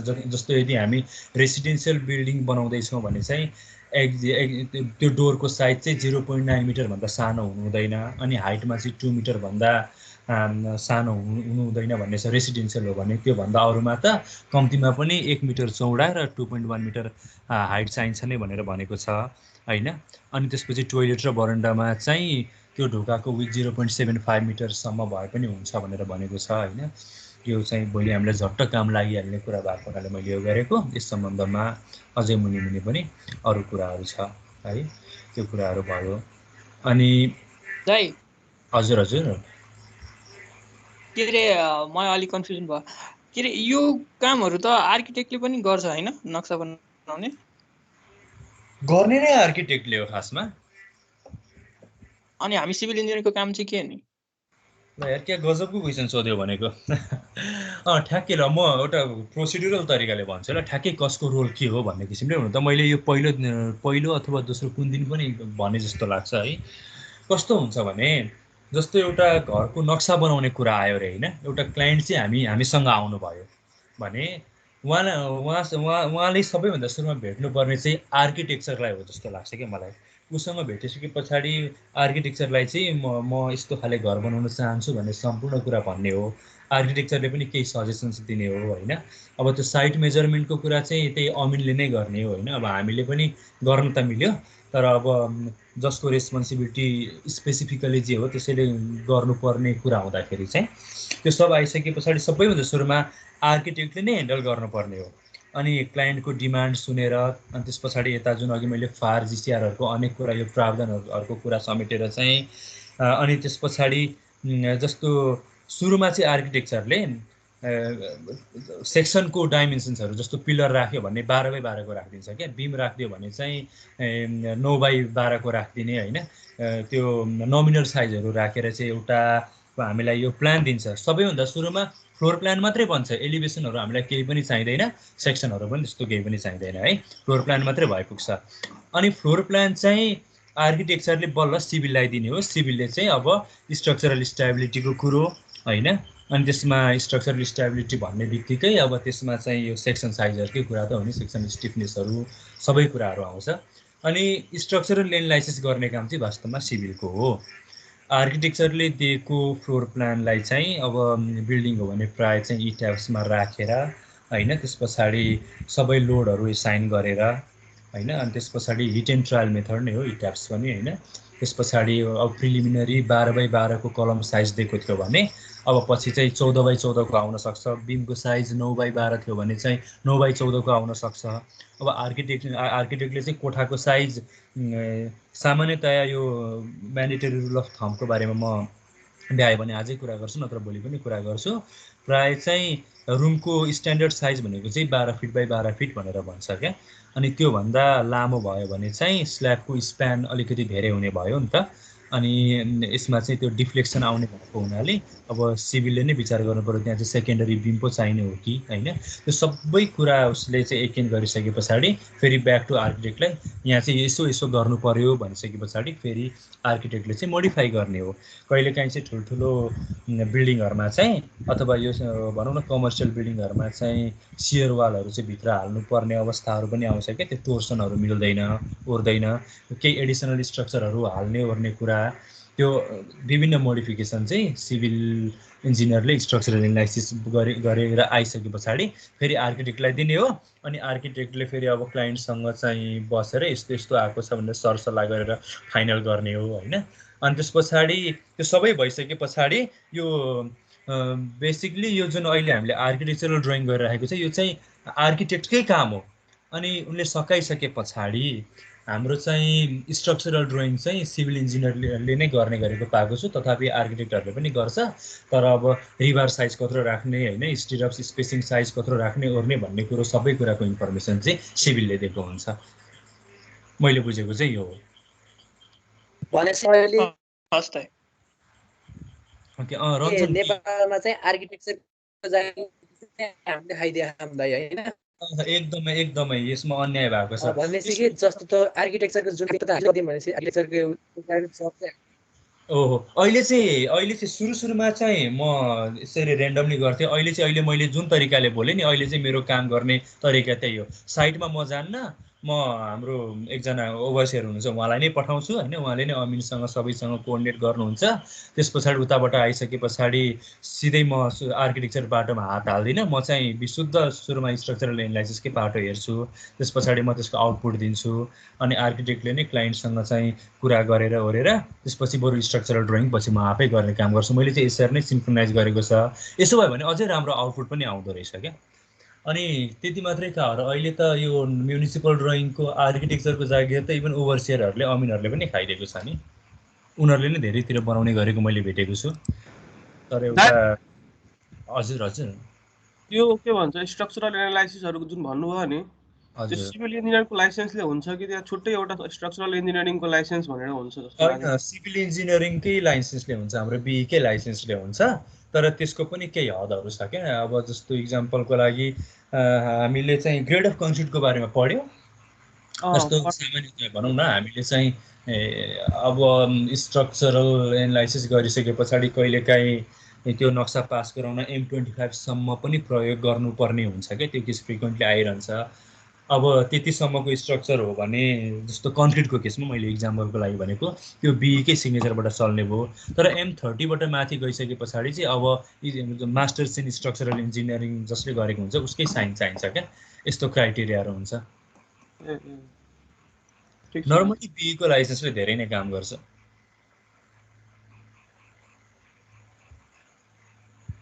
लास्टमा साइन पनि आर्किटेक्चरको हुन्छ भन्ने सुनेको थिएँ मैले उतै। हजुर, लास्टमा त्यो नक्सा पास गर्दा बेलाको साइन पनि आर्किटेक्टले गर्नुपर्छ के भन्ने सुनेको थिएँ कि मैले। अब मेन कुरो काउन्सिलको दर्ता नम्बर माग्ने हो होइन। एनइसी काउन्सिल प्रमाणपत्र भइसके पछाडि त भइहाल्छ नि, आर्किटेक्टले गर्ने किन नमिल्ने हो र। आर्किटेक्चर ड्रइङ है, फेरि यता स्ट्रक्चरल ड्रइङमा चाहिँ सिभिलकै चाहिन्छ।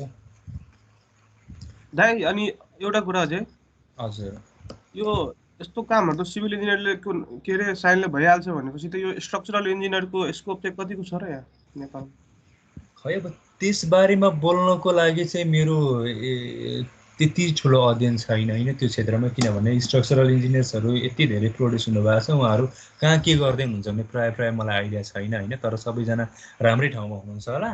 स्कोप त अवश्य पनि छ। अब अहिलेसम्म मेरो त्यो सर्कलमा घुलमिल भएको छैन, त्यसैले मलाई यस बारेमा थाहा भएन अहिले चाहिँ।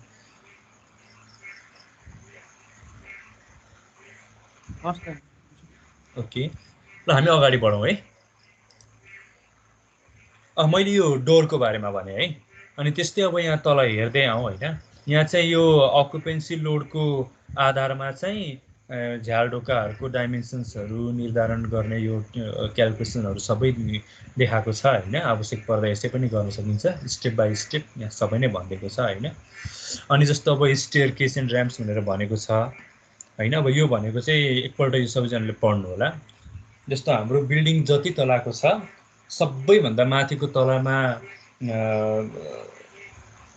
तलाबाट तल चाहिँ एकुमुलेट हुँदै हुँदै अन्तिममा तल आएर एक्जिट हुने हो नि त। त्यसो गर्दाखेरि चाहिँ त्यो सबैभन्दा माथिदेखि तलको एकैपल्ट झर्दाखेरि पनि कुनै पनि अवरोध नपरोस् भन्ने हिसाबले डिजाइन गर्नुपर्छ भन्ने आशय यसले व्यक्त गरेको छ।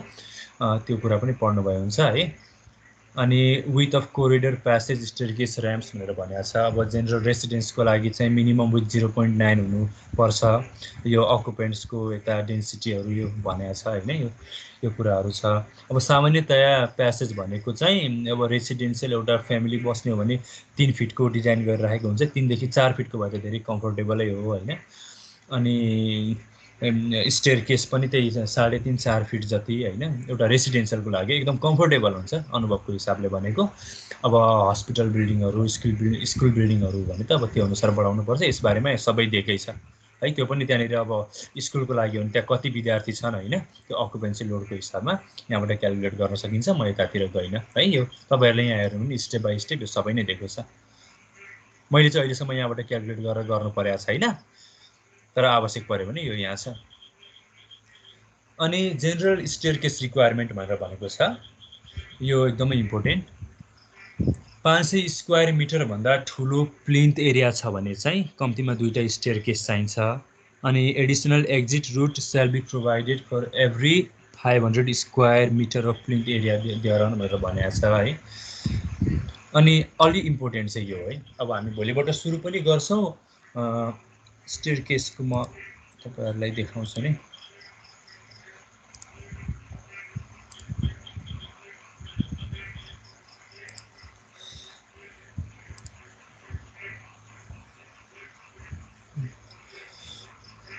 जस्तो तपाईँहरूलाई यसलाई यो ट्रिड भन्यो होइन, यसलाई राइजर भन्यो, यसलाई यो ल्यान्डिङ भन्यो, यो कुराहरू त हामीलाई थाहा छँदैछ होइन। यो कति राख्ने भन्ने कुरो सुरुमा यस्तै कन्फ्युजन हुन्छ क्या सानोतिनो। अब यसबारेमा चाहिँ के हो भने जुन ट्रिडको कुरा छ है, ट्रिड चाहिँ 1 फिट राख्नुपर्छ है। त्यो 1 फिट चाहिँ चाहिन्छ नि। अब यहाँ पनि भनेको छ होइन, रेसिडेन्सको लागि चाहिँ ट्रिडको कुरा चाहिँ यहाँनिर मिनिमम भनेर भनेको छ। मिनिमम 10 इन्च भनेर भनेको छ है।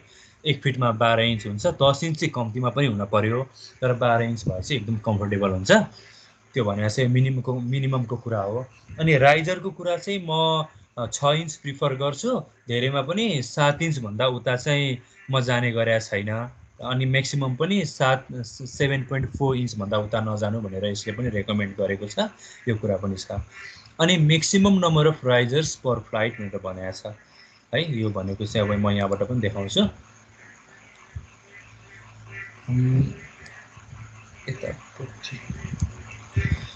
अब जुन यो राइजर छ, जस्तो यो एउटा फ्लाइट भयो है। यो एउटा फ्लाइट भयो।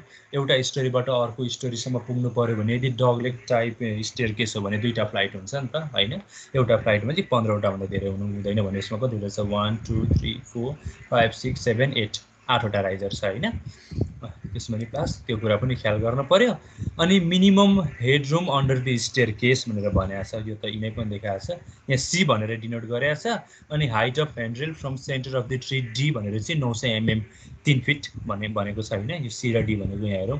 सी भनेको चाहिँ यो हो होइन। यो चाहिँ 6 फिट 6 इन्च भनेको 6 फिट 2 मिटरभन्दा धेरै हुनुपर्छ यो होइन। अनि त्यस पछाडि यो तलको सेन्टरबाट ट्रिडको सेन्टरबाट रेलिङको माथिसम्म चाहिँ 900 mm 3 फिट भन्दा चाहिँ धेरै हुँदैन भनेर त्यो कुरा पनि यहाँ भनिदिएको छ। यस्तो डिटेल्सहरू थाहा नपारे हामी त्यो प्लान बनाउँदाखेरि एकदमै धेरै कन्फ्युज भइरहेका हुन्छौँ क्या। त्यो कुरा भयो। अब मिनिमम रुम डाइमेन्सन्स। अब मिनिमम रुम डाइमेन्सन्सको बारेमा पनि यहाँ सबै भनेको छ। सबैभन्दा सुरु त हाइटको बारेमा भनेको छ। रुमको हाइट कति हुनुपर्छ भनेर भनेको छ। The height of all rooms for human habitation shall not be less than 2.4 meter measured from the surface of the floor to the lower point of the ceiling है। अघि हाइटको कुरा अघि पनि हामीले गरेका थियौँ। यति हुन पर्यो भन्ने कुरो छ। अनि त्यस पछाडि यदि फल सिलिङहरू इन्स्टल गर्यो भने पनि 2.1 मिटर भन्दा चाहिँ सानो हुँदैन भनेर भनेको छ। अनि बाथरुम वाटर क्लोसेट यिनीहरूको लागि चाहिँ 2 मिटर भनेर भनेको छ। अनि अरू प्रोभिजन्सहरू पनि छ है। यो कुराहरू पनि हेर्नु पर्यो। म यो सिट नै तपाईँहरूलाई हालिदिन्छु। अनि त्यसपछि minimum size of room shall not be less than the following भनेर भनेको छ। कम्तीमा साइजको मिनिमम डाइमेन्सन लेन्थ अथवा ब्रेथ जुन कम हुन्छ त्यो कम पनि 2 मिटरभन्दा कम हुनु हुँदैन भन्ने कुरा। अनि ओभरअलमा एरिया 6 स्क्वायर मिटरभन्दा कम हुनु हुँदैन भन्ने कुरा होइन। तपाईँहरूलाई सजिलोको लागि म भनिदिइहालौँ। प्राय चाहिँ रुम हामी चाहिँ 12 बाई 12 को सुरुमा प्रिलिमिनरी डिजाइन गर्दाखेरि चाहिँ 12 बाई 12 को को भनेको 144 स्क्वायर फिट लगभग त्यति टेन्टेटिभ आउने किसिमले चाहिँ बनाउने कोसिस गर्छौँ है। तर अब हामीले त्यसको सानो डाइमेन्सन चाहिँ 2 मिटरभन्दा ठुलो हुनुपर्छ भन्ने कुरा चाहिँ त्यो थाहा पाउनु पर्यो होइन, यस्तो कुराहरू। अनि किचनको लागि यो, बाथरुमको लागि, टोइलेट क्युबिकलको लागि त्यो सबै कुरो छ। अब अर्को चाहिँ लाइट एन्ड भेन्टिलेसन्स है। अब लाइट एन्ड भेन्टिलेसन्स भन्ने बित्तिकै चाहिँ म एउटा कुरा के भन्छु भने, यदि हामी प्राविधिकहरूले बनाइसकेको बिल्डिङ भइसके पछाडि चाहिँ नि घरको कुनै पनि कोठाहरू अँध्यारो हुनु हुँदैन क्या, मेरो चाहिँ मान्यता यो छ। अब कहिलेकाहीँ एक दुईवटा कुना काप्चाहरू जुन चाहिँ अलिकति कम प्रयोगमा आउँछन् तिनीहरू त्यस्तो हुनु अलगै कुरा होला, नत्र भने एउटा राम्रो प्राविधिकले बनाइसकेको घरमा चाहिँ नेचुरल लाइटको कमी हुनु भनेको चाहिँ त्यति राम्रो कुरा होइन है। त्यसको लागि पनि यसले धेरै मद्दत गर्छ, यहाँ हेर्नुभयो हुन्छ है। जस्तो ओपनिङको लागि चाहिँ हामीले हाम्रो टोटल एरियाको है जुन हाम्रो वाल हुन्छ, वालको कति पोर्सन चाहिँ गर्न पाउँछौँ मोड्छौँ, अनि यहाँ reference opening size required for 4x4 metre room भनेर यसरी दिएको छ। यो कुराहरू पनि यहाँ सबै दिएको छ है। अनि यहाँ एउटा मैले हाइलाइट गरेको रहेछु, minimum size of internal courtyard from which admission of light is permitted for habitable room shall be 3 metre into 3 metre for normal rise building है। अब कहिलेकाहीँ चाहिँ एडमिसन अफ लाइटको लागि चाहिँ हामी बिचमा ओपन स्पेसहरू पनि छोड्ने गर्छौँ होइन, त्यसको लागि चाहिँ कम्तीमा यति छोड्नुपर्छ भन्ने प्रावधान पनि छ। यो पनि एकदम काम आइरहेको हुन्छ बिल्डिङहरूमा है। अनि लिफ्टको प्रोभिजन के छ भन्दाखेरि यदि हाम्रो मिडियम राइज हो भने, मिडियम राइज भन्दा माथिको सबैलाई पर्छ। मिडियम राइज भनेको अघि मैले भनिहालेँ 5 तलाभन्दा मुनि अथवा 16 मिटरभन्दा कम जुन कम छ है, त्यो भइहाल्यो। अनि त्यस पछाडि अझ यो लिफ्टको बारेमा हाई राइजको लागि चाहिँ अझै 2टा चाहिन्छ भनेर, कम्तीमा 2टा चाहिन्छ भनेर अर्को प्रोभिजनहरू छ होइन, त्यो सबै यहाँ छ। अनि lift size and capacity requirement यो सबै यहाँ छ। एउटा अब रेसिडेन्सियल बिल्डिङ बनाउँदाखेरि त प्रायः सबै कुरो हामीलाई थाहा भएकै कुरा आउँछ भोलि पनि। तर यदि तपाईँहरू कमर्सियल बिल्डिङ डिजाइन गर्दै हुनुहुन्छ भने चाहिँ एकपल्ट यो कोड चाहिँ अवश्य पल्टाएर हेर्नुपर्छ है। अब इलेक्ट्रिक इन्स्टलेसन रिक्वायरमेन्टको कुराहरू पनि छ है। अब अघि बेसमेन्टको कुरा आइरहेको थियो होइन, अघि पनि मैले भने एभरेज ग्राउन्ड लेभलबाट कि कम्प्लिटली मुनि भएको अथवा त्यहाँबाट थोरै माथि 1.2 मिटर अबसम्म गएकोलाई पनि भन्छ भन्ने कुरो यसले लेखेको छ। अनि any floor above 1.2 metre level shall be considered as semi basement floor, यो तर रोड लेभलभन्दा मुनिको कुरा हुनुपर्छ यो। अनि यो बेसिक रिक्वायरमेन्ट्सको कुरा भनेर भनेको छ। Basement floor shall not be used for residential purpose है, रेसिडेन्सियल पर्पजको लागि चाहिँ बेसमेन्ट फ्लोर हुनु हुँदैन भन्छ। अथवा यसलाई कसरी बुझौँ भने नि, स्थानीय निकायले चाहिँ घर पास गराउँदाखेरि त्यो आवासीय घर हो कि व्यापारिक भाव प्रयोजनको लागि बनाउने घर भन्ने बित्तिकै त्यसको राजस्व पनि फरक पर्छ क्या। अब तपाईँले भन्न चाहिँ आवासीय घर भन्नुभएको छ, तर बेसमेन्ट बनाउनु भएको छ भने अब त्यो स्वतः नै कमर्सियल घर भनेर त्यो ठहरिन्छ क्या त्यो कुराहरू। The minimum height of the basement floor shall be 2.4 metre है।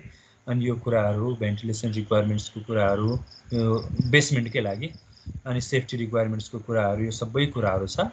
अनि अर्को चाहिँ पार्किङ, एउटा पार्किङको पहिला गर्नु परेको थियो, त्यति बेला मैले पढेको थिएँ।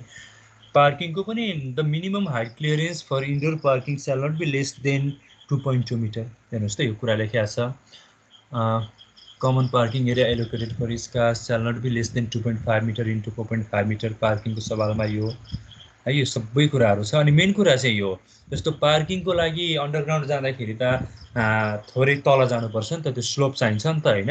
त्यो स्लोपको ग्रेडियन्ट चाहिँ के कति हुनुपर्छ भन्ने कुरामा चाहिँ the gradient of ramp leading to parking space for occupancy type other than A1 and A2 shall not be more than 1:5, 1:5 भन्दा स्टिप हुन भएन A1 र A2 बाहेक भनेर भन्यो।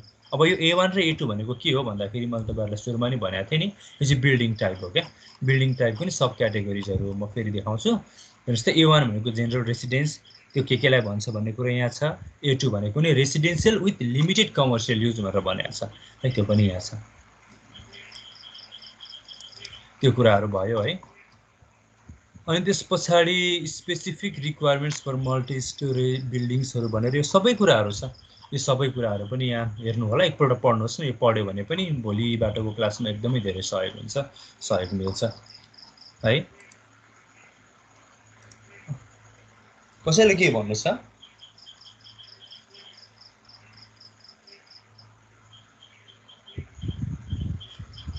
कसैलाई के भन्नु छ? त्यो बेसमेन्टको फ्लोर चाहिँ पुरै प्लट एरियालाई कभर गर्न मिल्छ? बुझिन मैले।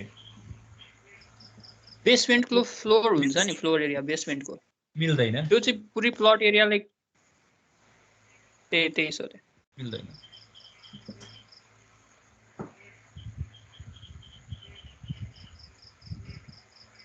अरु केही?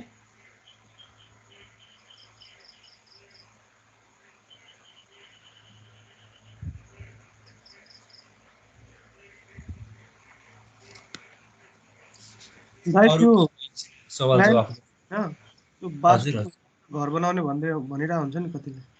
हजुर हजुर त्यस्तो पनि हुन्छ केही कन्सिडर गर्ने यताउति? वास्तुलाई चाहिँ कन्सिडर गरिन्छ कि गरिन्न हाम्रो त्यो के भनेको? एकदम गरिन्छ नि।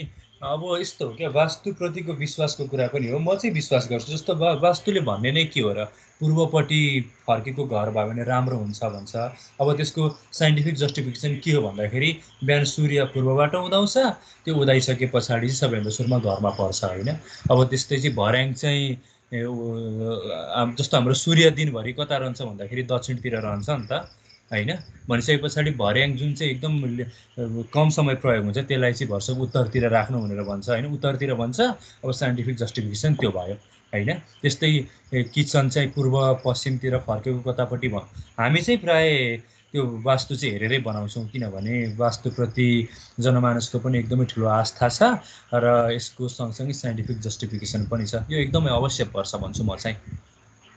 आफ्नो आफ्नो मान्यताको कुरा हो है। फेरि अहिले चाहिँ पछिल्लो समयमा प्राय आर्किटेक्टहरूले फलो गर्ने गरेकै पाउँछु, किनभने यो साइन्टिफिक पनि छ।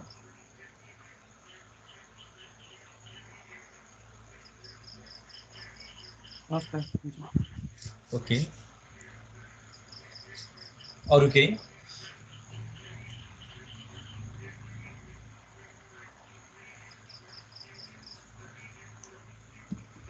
यो साधारण कामहरू गर्न पनि लाइसेन्स चाहिन्छ त हामीलाई यो सिकेपछि? कामै गर्न त चाहिएन, तर अब पास गराउने ठाउँमा त अब एउटा ER टाइटल भएको मान्छेकै साइन त चाहियो नि त। ए भन्नाले हामीले काम गर्दा चाहिँ हुन्छ, साइन चाहिँ अर्को मान्छेले गर्छ? हजुर हजुर त्यही हो। अनि E-tabs पनि सिक्न पाइन्छ कि कसो? किन नपाउने, अवश्य पाइ। ए अहिले हाम्रो सेसनमा हैन, हाम्रो सेसन हैन, यस्तै अब जस्तै अटोक्याड जस्तै तपाईबाटै यदि पछि समयमा चाहिँ भयो भने। ए हुन्छ, जोबाट भए पनि पाउँछ। तर त्यसको लागि चाहिँ कम्तीमा RCC पढिसकेको छ भने सजिलो हुन्छ। हस् त।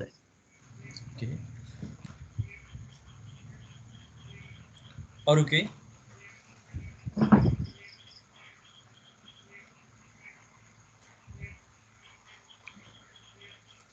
अरू कसैको केही छैन भने आजको सेसन एन्ड गरौँ न त।